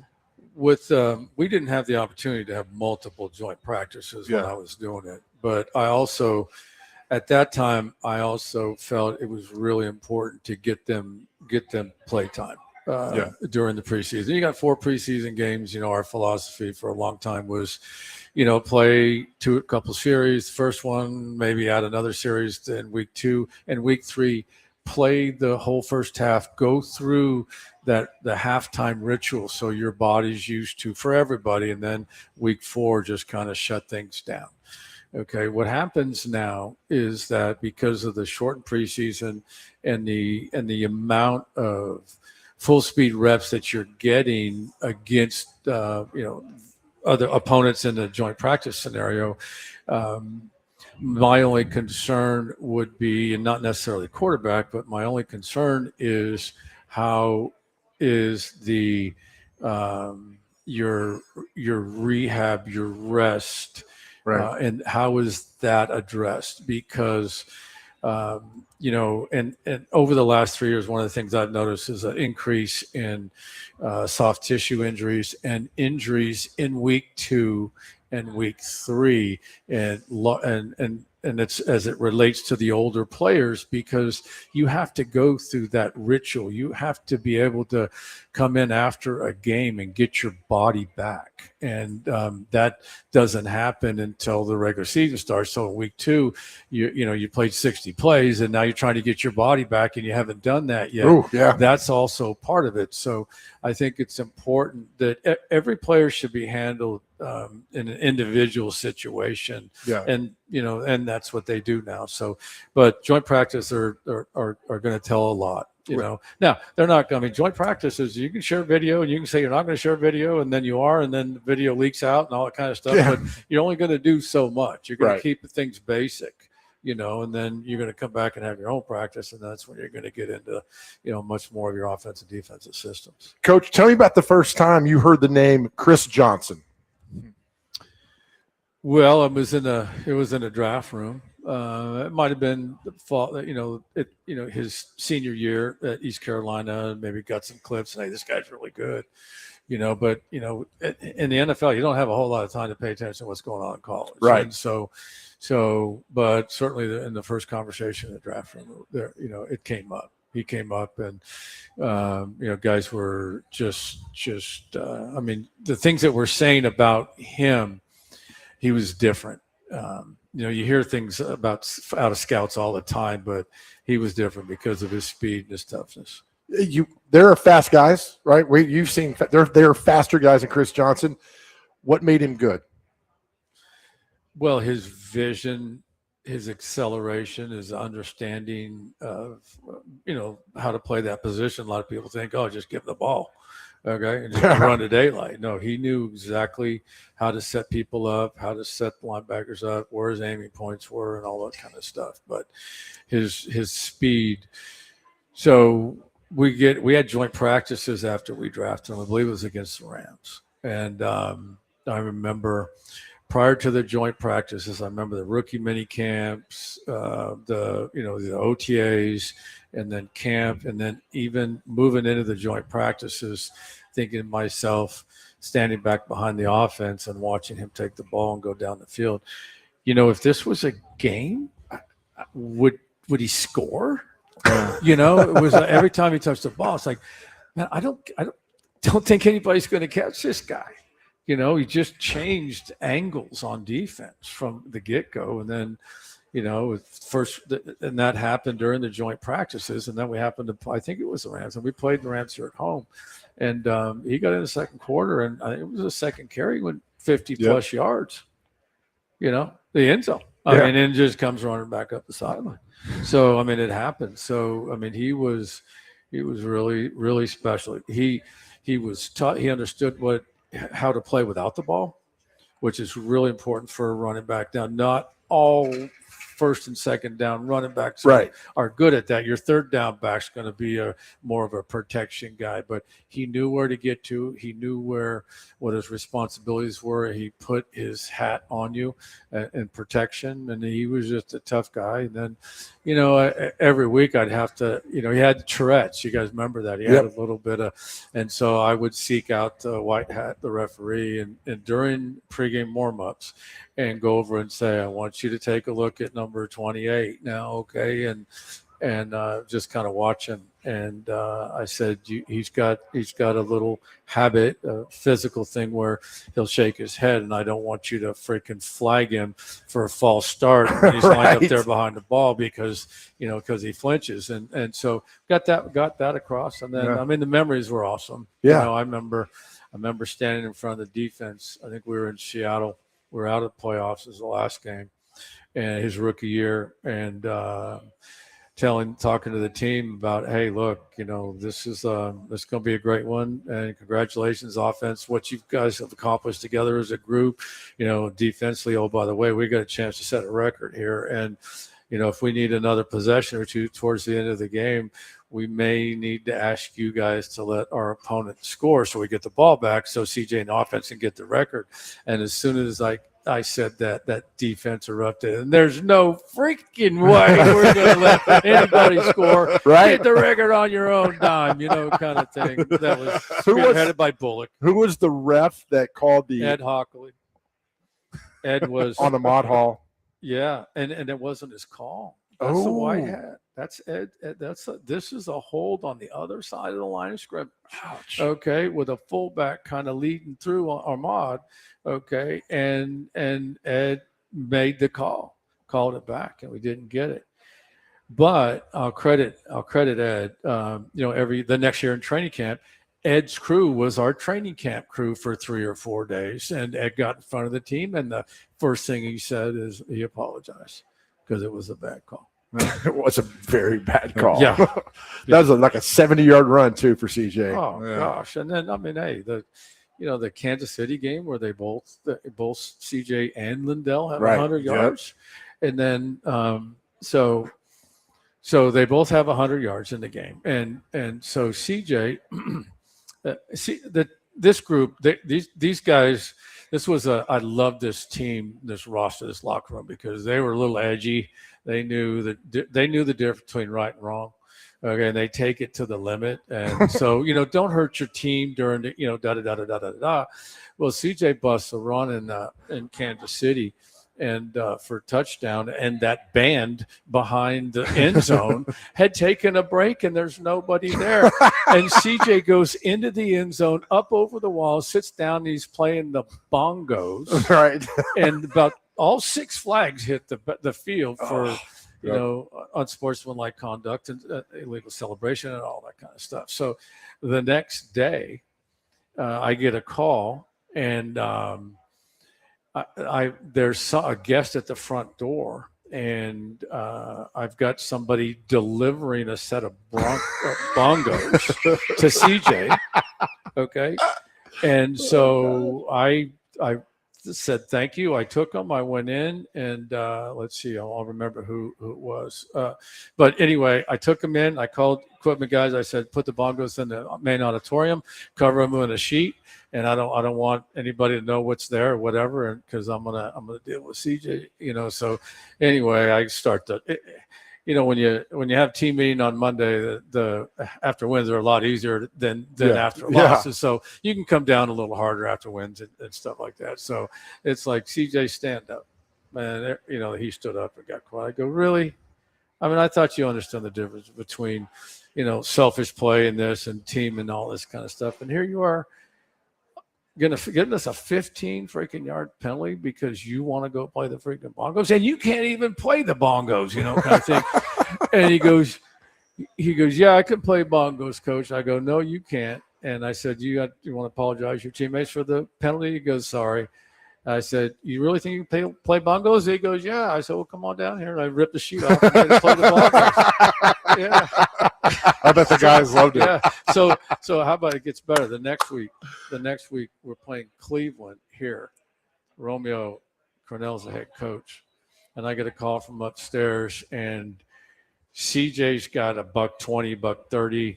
And Lindell just went over 100, or is right at 100. First time I'm getting told in the end of the fourth quarter, there was a minute left in the game. First time since Franco Harris and Rocky Blyer, where 2 running backs had back-to-back 100-yard games in the NFL. Oh, wow. And we are right there. And so, we got it, and Romeo calls timeout. And then he calls the timeout again inside. The game's over. We're up by like 18 points. And he calls back-to-back timeouts, and they granted them. And that should be a penalty. But anyway, right. So I got mad and I put goal line in there and to try to score. And Lindell got knocked for a yard loss. Oh, no. Yeah. So at 99. Oh, my bad. I love it. Romeo got one on you there. Yeah, just because he didn't know you couldn't call back-to-back. Oh, man. That But is. CJ, thanks for bringing it up. Yeah. Man. He will go in the Ring of Honor in the first game. You obviously know what that's like when you and Floyd went in. Yeah. But with Coach Mack. With Coach Mack, yeah. That's right. They're putting Coach Mack into, which is really cool. But I know that'll be very special. Yeah, I'm sure you'll be there for that. It is. So. We definitely will. It's You gonna bring him some bongos for? No, I'll remind him. But what a great young man, and what a courageous young man to stand up and step out and share his difficulties like he did. So that disease is horrible. Yeah. And, rips your heart out. Got close to it with Tim Shaw, Yep. and seen Tim every 6 or 8 weeks, over the last couple of years. I mean, Mike Malarkey, he comes in every time we get together just to see him, and the rest of the guys. Tim was, and as a matter of fact, we're trying to create an opportunity for Tim to come up to our playoff game this weekend. Oh, wow. And honor Fantastic. Tim. Beautiful. Yeah. That'd be So we'll awesome. see where that goes. We'll have more with Coach coming up next. Chasing Big Joe, 102.5 The Game.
Chasing Big Joe, 102.5 The Game here on this Thursday.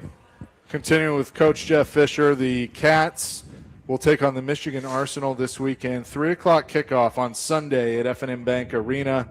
And still got some tickets, but we've seen them get real close to sellouts, and a lot of people there in Clarksville. Oh, there are, yeah. The ticket sales went really well. And they're increasing, and it'll be near capacity. I'm expecting, and once it was things settled, and we knew that we were going to have the home field throughout, and identified which day, Saturday or Sunday, based on everything. Then man, they started selling fast. So it's there's a lot of support up there. Been a lot of fun, which has been cool to see. Yeah, I mean, I think really Clarksville, it's an hour from Nashville, but for them to have something that they can call their own, I think it's been really neat. Yeah, it really has, and I mean, the entire community has gotten involved. They've got great support from the base and everybody, and the mayor, and it's just gotten better and better. Win on Sunday, and then next weekend. As a coach, it's only about Sunday, right? That's all we're focused on, right? Yeah. As a commissioner, there's a little more involved. Yeah, right. To do all that. Neutral. I'm still remaining neutral. Yeah. So,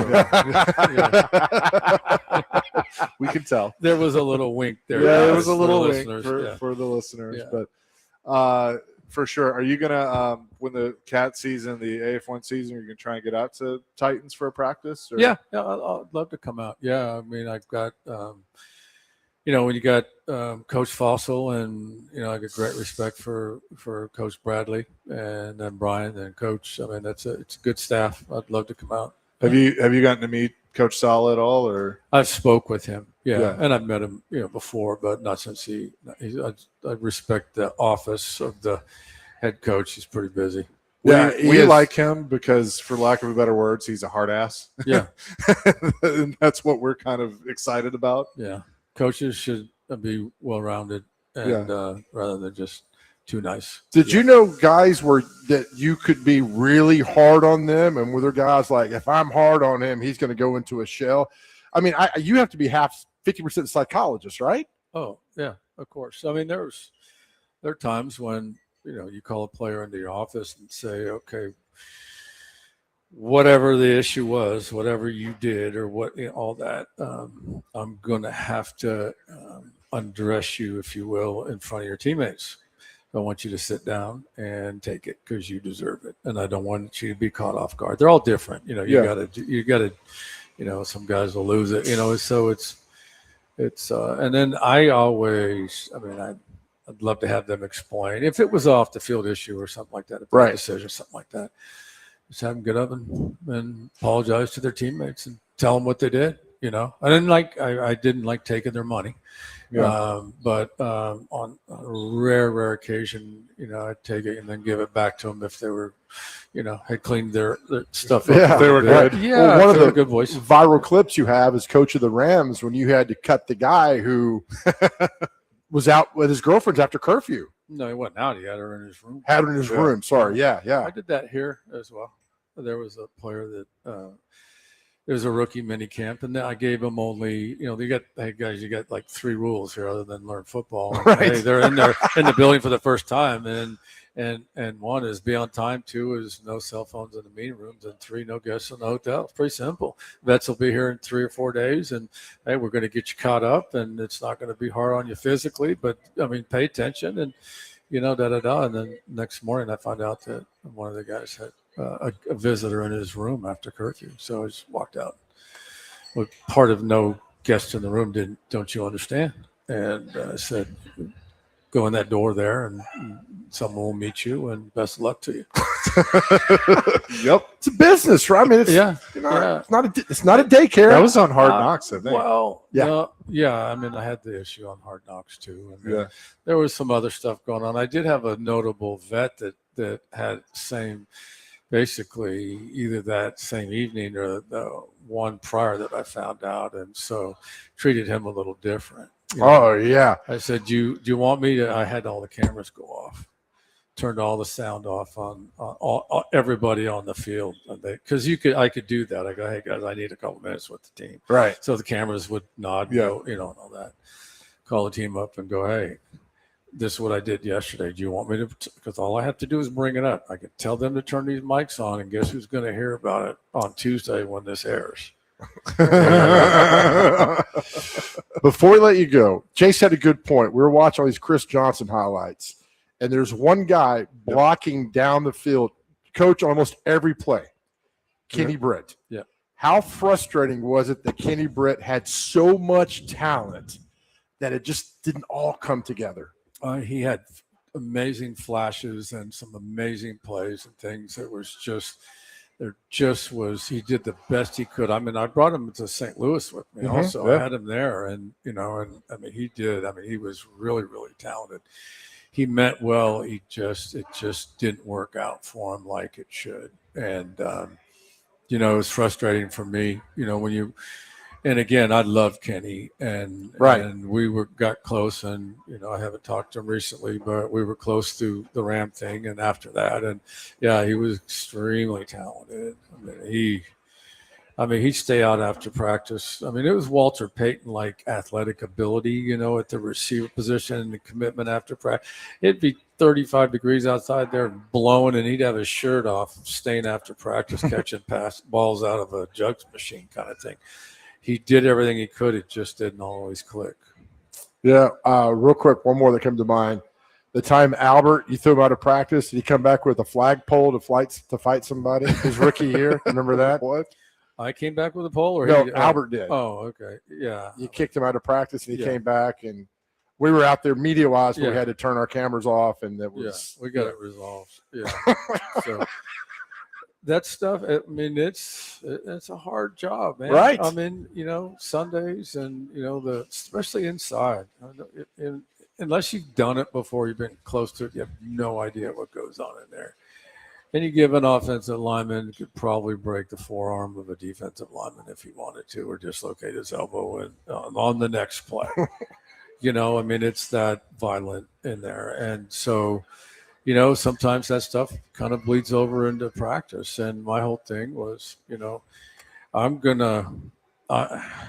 the guys got into it in practice, my deal was they had to come right.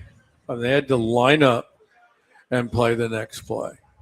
And that fighting stuff's hard. It takes the wind out of you now. Oh, yeah. I mean, the respect that we have for those that do that for a living, oh my gosh. But I mean, when football players get into a fight, I mean, they think they're going to go over and cool off and take a knee and have a glass of water and settle down. No, they're going to keep practicing. So I made them keep practicing. And so, and again, you don't want, you can't overreact to it, and things like that. We're going to see training camp fights. Joint practices, we're going to see them. I mean, we had one against the Cowboys that, oh man, I knew it was coming. Yeah. And after what happened when I was with the Rams, we had one, and I knew it was coming. And what I basically did was the players didn't know it, but I called the equipment room and I had them fill a couple big old barrels up with beer and ice it down and cover them in the back of the buses because I knew we weren't going to practice. We weren't going to finish practice. Right. Okay. God almighty. And I knew where I had an idea. I mean, it was just, it was not our guys.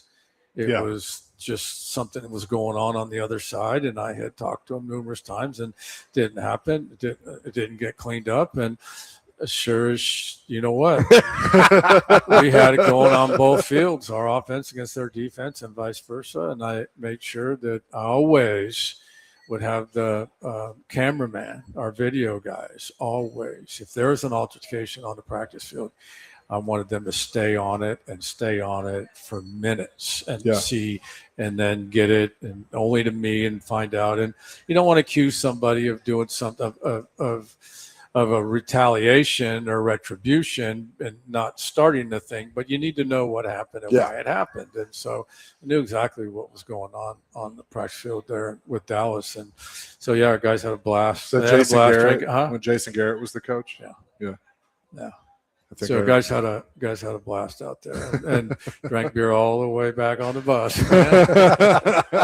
Didn't let them go anywhere. We had meetings, but they celebrated. And, it's just that it happens. I mean, you don't want to see it happen. And, people don't really get hurt on those things, but, it's just part of joint practices. And, the big thing is, if you have a veteran team that understands, don't let that there's no way they're going to let it carry over onto Sundays, then you're okay. Just build toughness.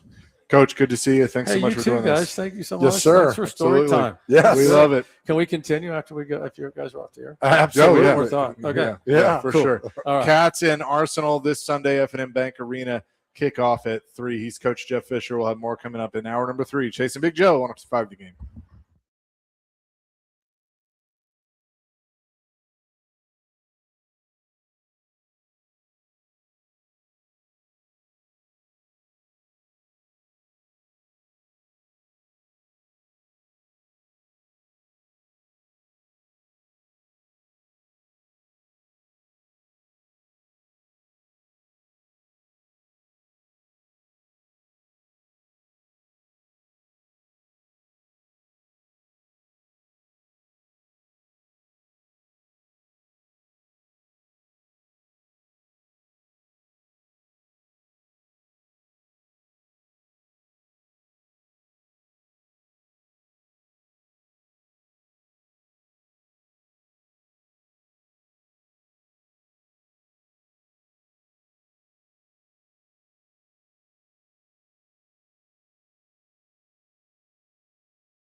Hour number 3, Chasing Big Joe, 102.5 The Game on this Thursday.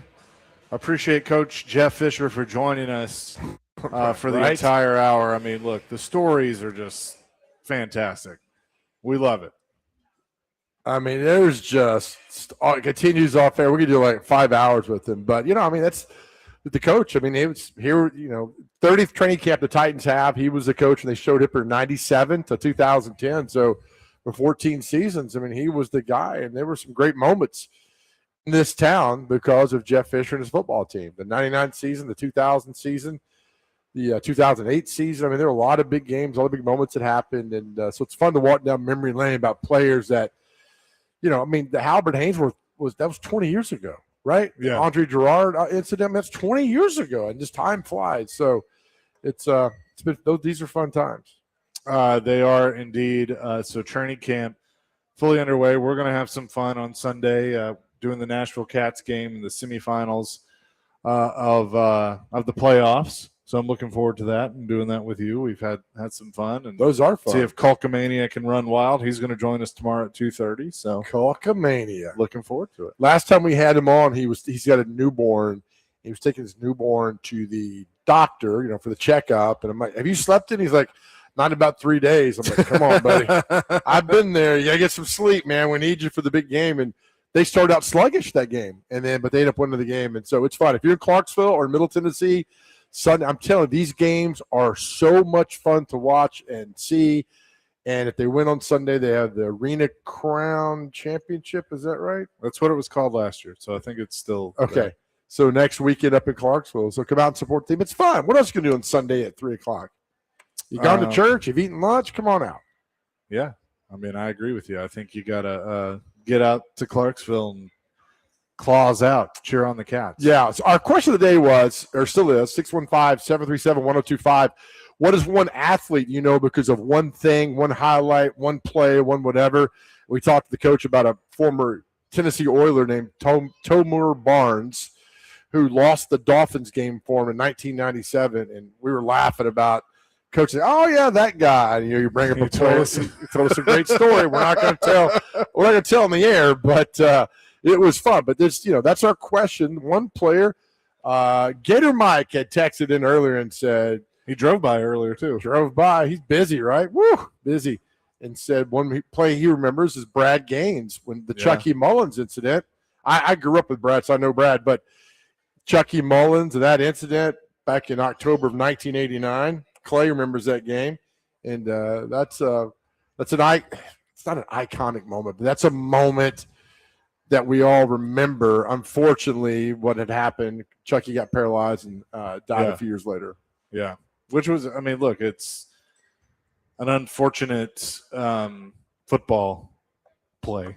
It is, but who did you say earlier was your guy? You were one play, remember? I said Gleason. Oh yeah, Gleason. But I mean, AJ Trapasso is a good one. Talking with Coach of, running that fake punt in the Hall of Fame game. Who was the guy? And I've talked to Derek Mason about that because I'm mad at Derek Mason because he wasn't in the game at the time. John Simon, that was his name, who fumbled the kickoff in the AFC Championship game between the Titans and the Raiders. And I was like, Derek, you should have been there. He's like, oh, they only wanted me on punts. I'm like, oh, they should have been there on the kickoff too as well. So, and John Simon 1 year fumbled, and then Coach Fisher's like, hey, take care of yourself now. You need to go out that door, not that door, but go out that door. So I was in eighth or ninth. I was in 8th or 9th grade at FRA, and some of the Titans had come over to the lower school, to meet the kids or whatever, the elementary school kids. And I'm walking to lunch as they have let out, all of this. And so John Simon was one of them, and a few others walked by. I think Chris Brown maybe. And they walked by, and I'll never forget this little girl that was probably like 4th grade runs up to us like, I got John Simon's autograph. And in my head, I'm like, oh, that's cool. And in my head, I'm like, who? Right? I mean, the guy that fumbled and lost the game for him. I think he was a rookie. It was like, it would have been during training camp. So right. Oh, okay. Something that they made the rookies go do or whatever. And I just remember in my head being like, who is that? Yeah, right? There's more we probably think of, but he comes to mind. Trapasso, the punter. There's probably one more we're leaving out in the last 7 to 8 years who, because of one. Terry McCormick just texted us, David Tyree. We talked about him earlier. I mean, he's probably an all-timer. Because you think of David Tyree, you think of that play, the helmet catch. That's the one to do that. I was trying to think, are there some Titans ones, that that really stand. I mean, because Kevin Dyson is probably known for now. I mean, he's known more with Titans fans, but nationally is probably known for the Music City Miracle or being 1 yard short. Yep, that's one. But yeah, it's for us here because we've known him. Yeah. I mean, he's so obviously well. known for more. And here, so more like that. Yeah, but I'm probably leaving a few out here and there. You know what? Unfortunately, I know Ray Caruth because of what he did. Yeah. That heinous act, what he did, and I hope he rots in jail for the rest of his life. Yeah. Things like that. I try to stay away from incidents. Well, right. I mean, there's a Hall of Fame football player that is known for one thing, and it ain't football. Yeah, but he's known. I know, but now. Yeah, but that's the only thing you know this player for is that one thing. Mine was Freddie Brown, the Georgetown basketball player, threw the ball away to James Worthy, and he scored. That's kind of what we were looking for with all that. I mean, Vandy Clay's known for one thing, flipping off a exactly. That's what we're looking for. And he's here with us today. Vandy Clay flipping off the Arkansas player because he got mad because he kept hitting 3-pointers. Thomas on a car phone had an interaction with John Simon. Thomas, what's up? Hey, what's up, my guys? Yeah, the day after that game, he came into my work, and the whole time I'm staring up looking at him. I keep looking at his hands. I look back at his face. I look back at his hands. And he's like, man, what's wrong with you? I said, no, I was trying to see what was wrong with your hands after fumbling that ball. And he just started laughing. He was like, man, forget you. Because, he had been a customer of mine already. Right. So we had pretty good interaction. But it was just funny, man. I was like, I got to tell this story. I'm surprised he wasn't there putting in a job application. Yeah, no doubt. It's right after that, he was gone, dude. Oh, man, terrible. Thank you, brother. Thank you, guys. Thank you, Thomas. Okay, now I'm curious. So how long John Simon was a running back? He was 2002. That was it. Are you serious? Then he goes to the Redskins, 03 to 04. He is, as of 2025, he is the head coach at Huntington High School in Shreveport, Louisiana. Good. So he's a high school football coach. Did he play at Louisiana Tech? He did. Okay. I don't know. I have some weird reason. I remember a lot of these guys when we went to college. Undrafted in 02, played at so he's coached a lot. He at FDR in Dallas, he was a wide receivers coach, and then assistant head coach and defensive coordinator, assistant athletic director and special teams coordinator, interim head coach and AD. He was the AD for a year. Then he goes to Southern Miss, who's a running backs coach from 2013 to 2015. Louisiana was the wide receivers coach. Arizona State with, I guess, Herm Edwards, the running backs coach, 2017 to 2018. He coached at Memphis as the passing game coordinator and wide receivers coach. Then Grambling, and now he's the head coach at Huntington, Louisiana. Good for him, man. So he's been coaching. Well, it's just unfortunate. We know that the one incident with him, and that was not good. And when that game, they go through the – gosh, that's a fun what if. If the Titans make the Super Bowl, they're playing the Buccaneers. Yeah. The Bucs were on fire. I mean, they were just on fire. I'm not sure if the Titans would have beat them in the Super Bowl. But it was in San Diego. And so the 02 season, 03, January of 03. Yeah. I don't know. I feel like – do you look at that Raiders game as they should have beaten the Raiders? No. Rich Gannon was MVP of the year, I think. Yeah. They were just a little bit better than the Titans. A little bit better. Bill Callahan. That's right. Bill Callahan had taken over for Gruden, who had left and gone to Tampa. And then that's funny, that Super Bowl, the Bucs and the Raiders, John Lynch has a great interview where it's like we knew every play they were going to – we would call the plays out because they didn't change any terminology. And Rich Gannon's like, how the hell do you know this play? Not the play, but the terminology, because they didn't change anything. And so that was good butt kicking by the Bucs against the Raiders. I don't remember I don't remember any these players from their draft, the Raiders. Philip Buchanan, I kind of remember him. So what year draft? 2002. The year they went to the Super Bowl. Right. So they drafted Philip Buchanan, a corner from Miami, Napoleon Harris, linebacker from Northwestern. Those were the first-round picks. They had 2 second-rounders, Langston Walker, tackle from Cal, Doug Jolly, tight end from BYU. I wanted to look at the coaching staff. So Bill Callahan was the head coach. Mark Tressman was the OC.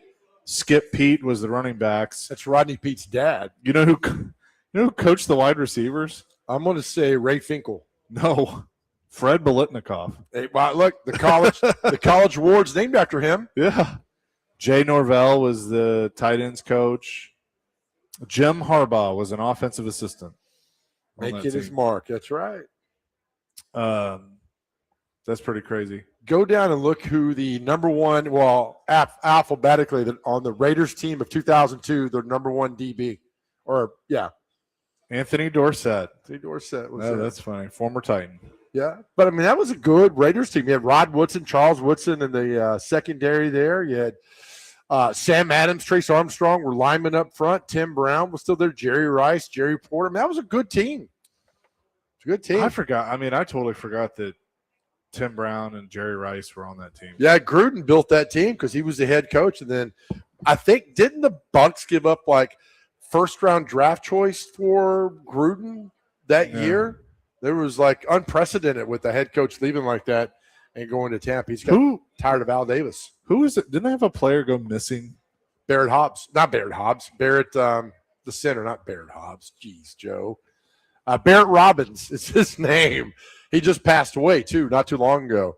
He's the one that went to Tijuana. Yeah, that's right.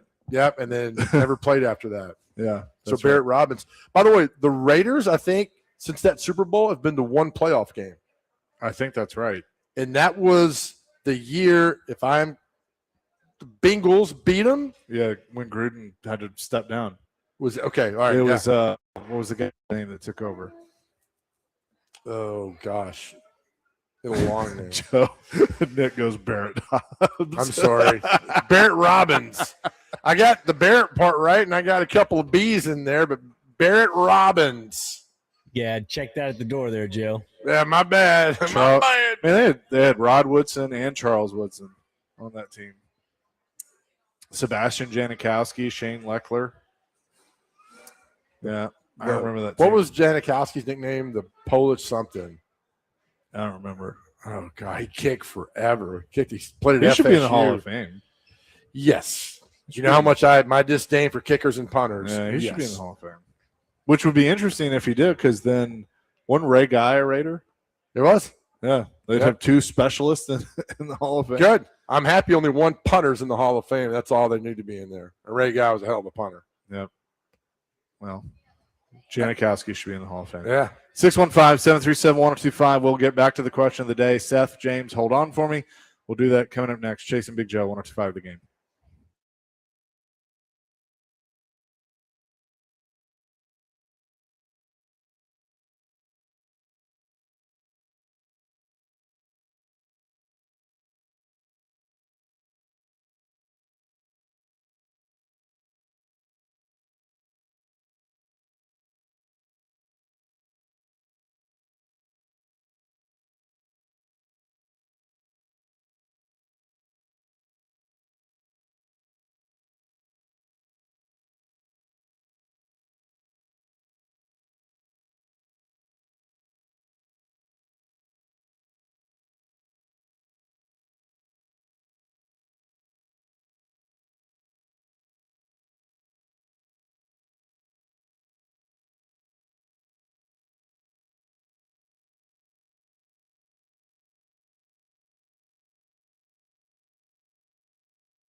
Chasing Big Joe, 102.5 The Game here on this Thursday. Hope you're having a great day so far. Our question today is one athlete that you know from one moment, one highlight, one thing only, an athlete that you remember in that way. Let's go to the phones, driven by WilsonCountyHoney.com. Seth wants to weigh in. Seth, what you got? Hey, guys, love the show. My favorite is Brulon Gardner. Say it again. The wrestler, Brulon Gardner, the wrestler, won the 2000 the Olympics. Oh, is that the guy that lost his toe? He did, but yeah, he beat the guy that hadn't lost in like 20 years. Yeah, he lost his toe. He got lost out in a snowstorm and lost his toe. Then he won a gold medal wrestling. Yeah. Heck yeah, man. Yeah. Good one. Yeah, that one's awesome for me, guys. Thank you, Seth. Appreciate it. James has another one. James, what you got? I'm here. Yep. You're on the air. What you got? Hello. Yeah. Hey, buddy. No.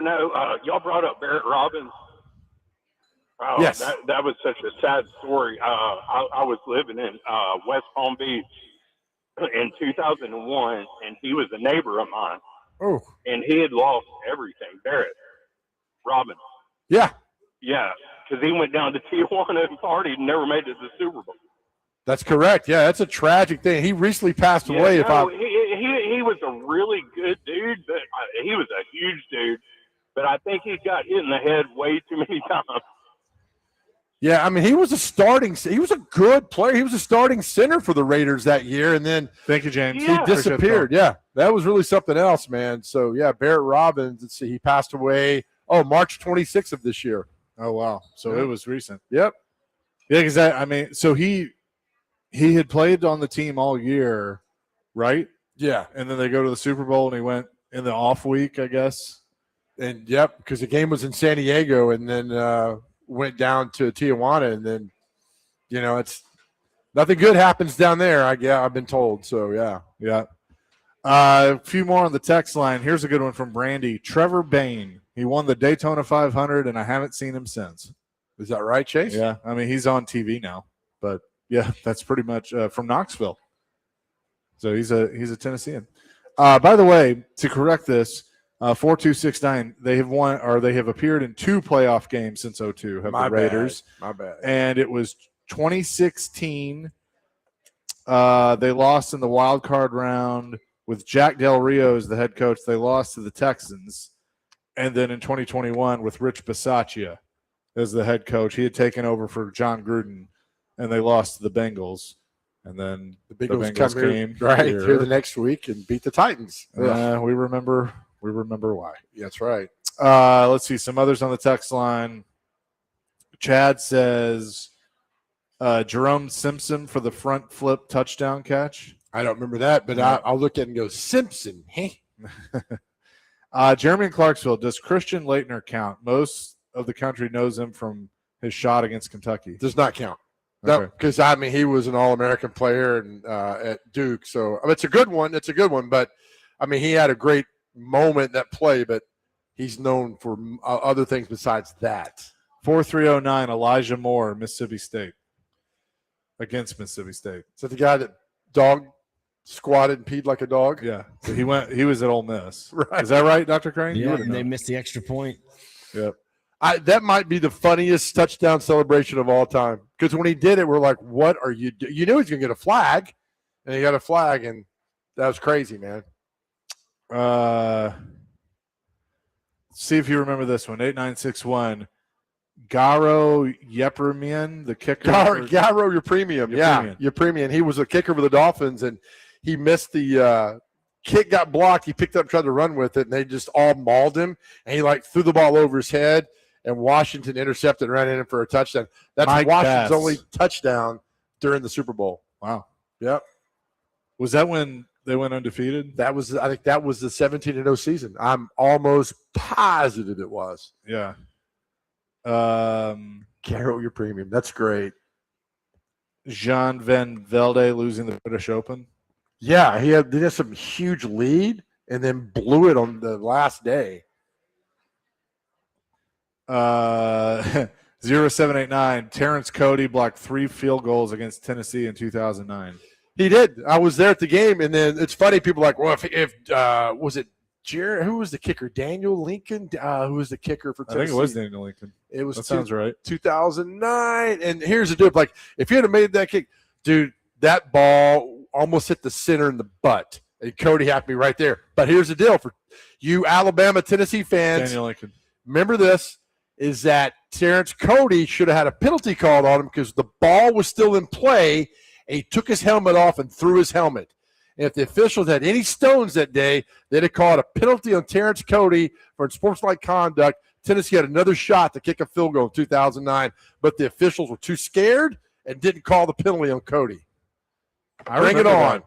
I remember that game because that was – what was the game? It may have been this one that Tennessee, like they wanted to win it so bad, and they just kept. Was it that game? It was the Kiffin era 09. Luke Stocker had a hell of a game. I'm thinking, but I think it was Butch. Was there? What I'm thinking of. What many of those moments? No, Butchie. Who was the coach in? Well, it was 08 still Fulmer? Yes. Yep. So maybe it is 09. Maybe that's what I'm thinking of. Vols played really good that day. Really good. Yeah. Yeah, because was it in Tuscaloosa? It was. Yeah. Okay, then that's the one I'm thinking of. 615-737-1025. We'll have more coming from the Omni Nashville Hotel at Barlines. 1025 the game.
Chase and Big Joe 102.5 The Game on this Thursday. You can keep up with Titans training camp with us here at 102.5 The Game. We got you updates, player interviews. You can go to our YouTube channel, and Connor Newt, Parker Kelly, they have you covered with practice updates every day. And if you missed Tony Pollard from earlier the show with Jake Lyman, that is there as well. So subscribe to the YouTube channel at 102.5 The Game. And all of our coverage of Titans training camp is presented by Tennessee Brew Works, Parman Energy, and the Music City kickoff game. So appreciate them for being on board for training camp and all of our coverage there. Cool having Coach Fisher here. All right, I want to test your Raiders knowledge. Good, baby. Because you go way back. We talked about it's been twice since 03.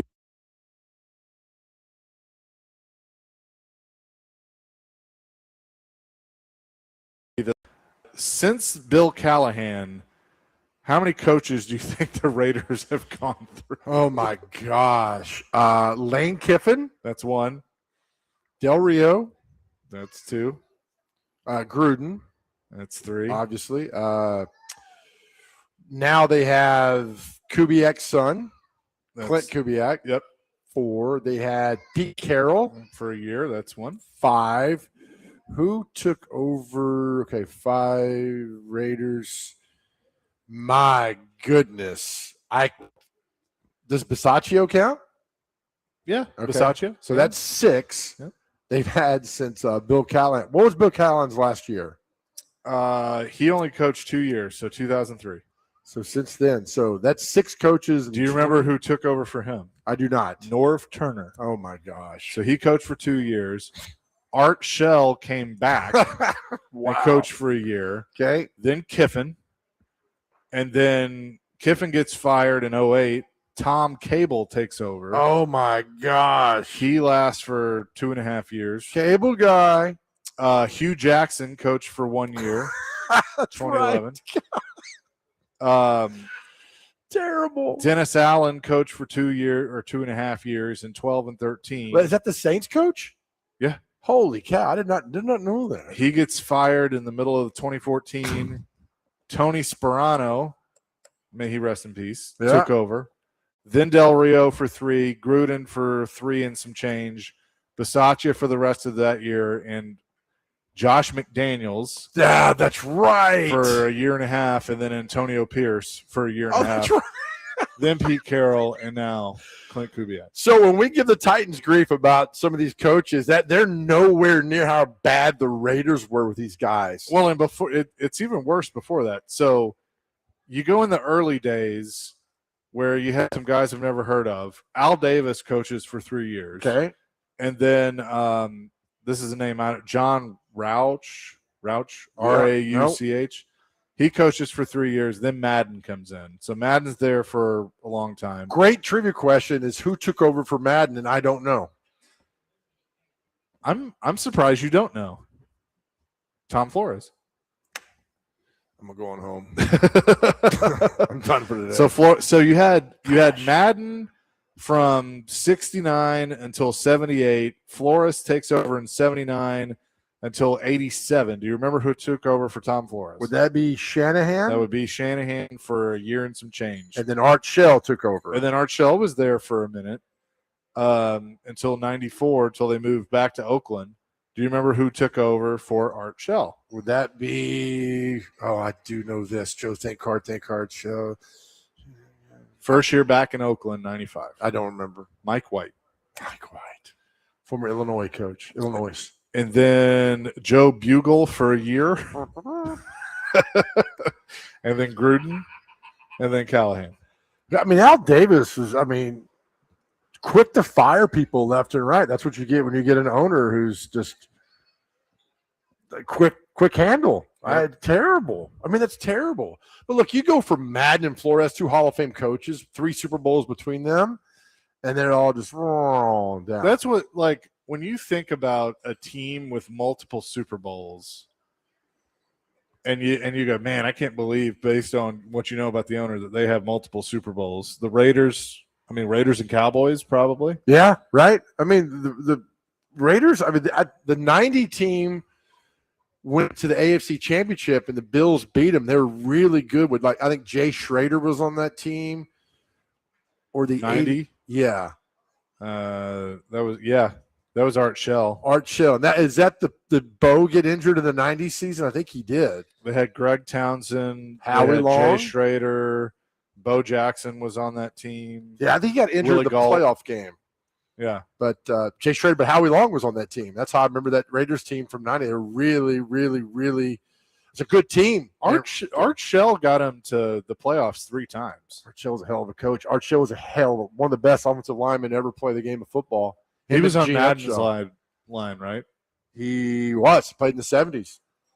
I mean, look, Ken Stabler to go to the line of scrimmage. He had, who's the 000?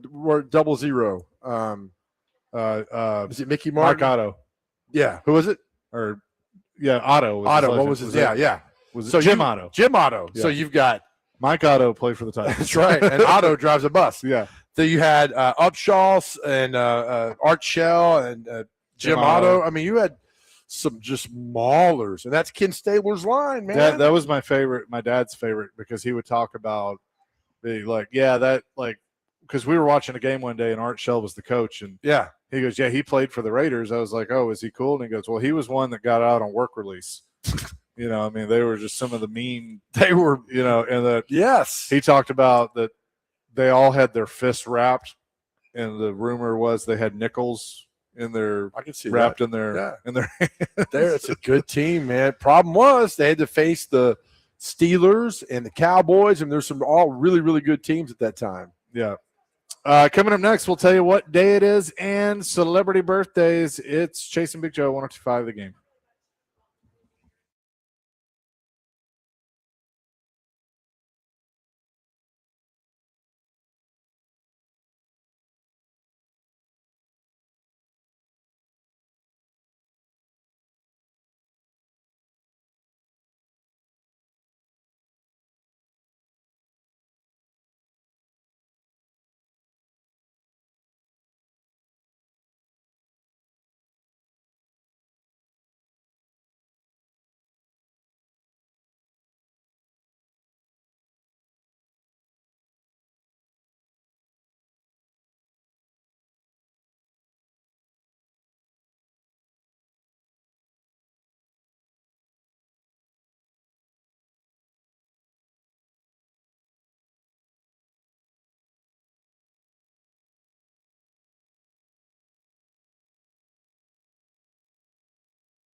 The game here on this Thursday live at the Omni Nashville Hotel at Barlines. Just seeing this third round Panthers third round rookie wide receiver Chris Brazel, of course, rookie out of the University of Tennessee, will miss the entire 2026 NFL season with a knee injury suffered this week, according to reports. So I hate seeing that. Tennessee receiver, he was pretty good. He was. So I hate seeing that for the Panthers, that he'll be out the rest of the season. So I just wonder at what point it's going to be where it's like, all right, we're not going to do anything in the preseason. You're just going to get ready for the game. I mean, it's going to happen. Injuries you can't predict them, obviously, but you just hate to see that. And it's just, but you got to practice, right? I mean, you got to go through, you got to get hit hard and all that other stuff. So you hate it for that young man. With that, let's get to what day is it and celebrity birthdays. Okay, first on this, we have National Chili Dog Day. Nice. Delicious. Love those outside the Tasty Freeze. Come again? Never mind. Let's move on. I'm sorry. I just didn't know what a Tasty Freeze was. All right, Share a Hug It's a Day song. is today. I'm sorry, Chase. I'm a young pup. National Support Public Education Day. National Whistleblower Appreciation Day. Get those whistles ready. That's not what it means, though. World Day Against Trafficking in Persons Day is Good today. Lord. Let's see. National Intern Day. Shout out to the interns of the world. All right. We love our interns, the ones that show up. Grayson shows up every day. Earth Overshoot Day is today. Father-in-Law Day is today. International Day of Friendship. And definitely, not least on this list, National Cheesecake Day. I love cheesecake. I love cheesecake. Oh, yeah. Hey, don't you two dare celebrate Is it National Public School Day? Is that what it is? It is National Support Public Education Day. There we go. You two guys couldn't handle it, and Publix was had to go to private school. That's all right, though. I don't hold it against you. It wasn't our choice. Whatever. All right, time for celebrity birthdays. Get these within two. Dr. Crane still has the streak of not beating Brando, Red Skelton, Mr. Speaker. Who else have you lost to? Chase. Derek Mason. Did you beat Derek the other day? Yeah, I think D. Mason and I, we tied. If not, I probably lost. It's like 3-2 or something like that. Also, public education, Joe, isn't any education outside your home public? Hey, pal. I've already told you, don't celebrate it. Leave Chase, it to us we poor shall kids rally at the public against him. schools. This is ridiculous. I got you. Whatever. All right, time for celebrity birthdays. Chase will go first. Our first birthday today, former Major League manager Clint Hurdle. How old is Clint Hurdle? Kind of a friend of the show, sort of. We're working on that. Yes. Clint Hurdle, I must say, is 64. 68. 69. Nice. Dr. Crane's 1-0. Dr. Crane, how old is former St. John basketball player, Golden State Warrior, Chris Mullen? 44. Former St. John head coach, I think. Might have been. At one point. He is 61. 63. Tied at 1. Chase, how old is former NFL player for a brief moment? You know him better as an actor and a game show host, Terry Crews. 56. 53. 58. Chase up 2-1. Dr. Crane, how old is soccer player? You should get this. Hope Solo. I was the women's goalkeeper. Hope Solo is 48. That's good. Let's say 44. 45. Chase up 3-1. Chase, how old is Arnold Schwarzenegger today? 72. 81. 79. Now 3-2. Dr. Crane, French actor Jean Reno. He was in Da Vinci Code. He was the cop in Da Vinci Code. He's been in 1,000 movies. Great actor. 58. 68. 79. Chaser, Delta Burt from Designing Women. 74. 70. 70 exactly. You're up 4-3, Dr. Crane. Dr. Crane, how old is actor Lawrence Fishburne? His best role? Boys in the Hood. 60 on the dot. 70 on the dot. 65. Chaser, how old is Phoebe from Friends? Lisa Kudrow. 57. 58. 63. Is she really? Dr. Crane, how old is director Christopher Nolan? 73. 59. 56. Chase, how old is comedian Tom Green? 57. 58. 55. We're tied at 4. This is good. Dr. Crane, how old is Academy Award-winning actress Hilary Swank, who is also a 90210 alumni? She is 59. 52. 52 exactly. 6-4. Chaser's up. Chase, how old is from the TV show My Name is Earl, Jamie Presley? She was into some movies too. She is 56. 54. 49. Dr. Crane, we're down to 2. How old is country singer Neil McCoy? Neil McCoy is, let's go 58. 68. 68 exactly. One more just for gigs. Chase, how old is blues guitar player Buddy Guy? 83. 88. 90. You get one more there. Chase wins 8-5. Well done, Chaser. Thank you. No panic on this end, Dr. Crane. I'm sure there's some panic on your end. Once it went up twice, I was like, it's over. Nothing is over. As we get ready to pass it on to DVD, I want to get your thoughts on what the defending national championship winning coach from the Indiana Hoosiers and the Big Ten, Kurt Signetti, had to say at the media day today. Quote, "We don't run a hype machine up here in the Midwest. When we fall short, we don't cry a river and whine and complain, and that's why we're the best." All right, whatever. Shots fired at the SEC. Okay, that's fine. You want it. That's right.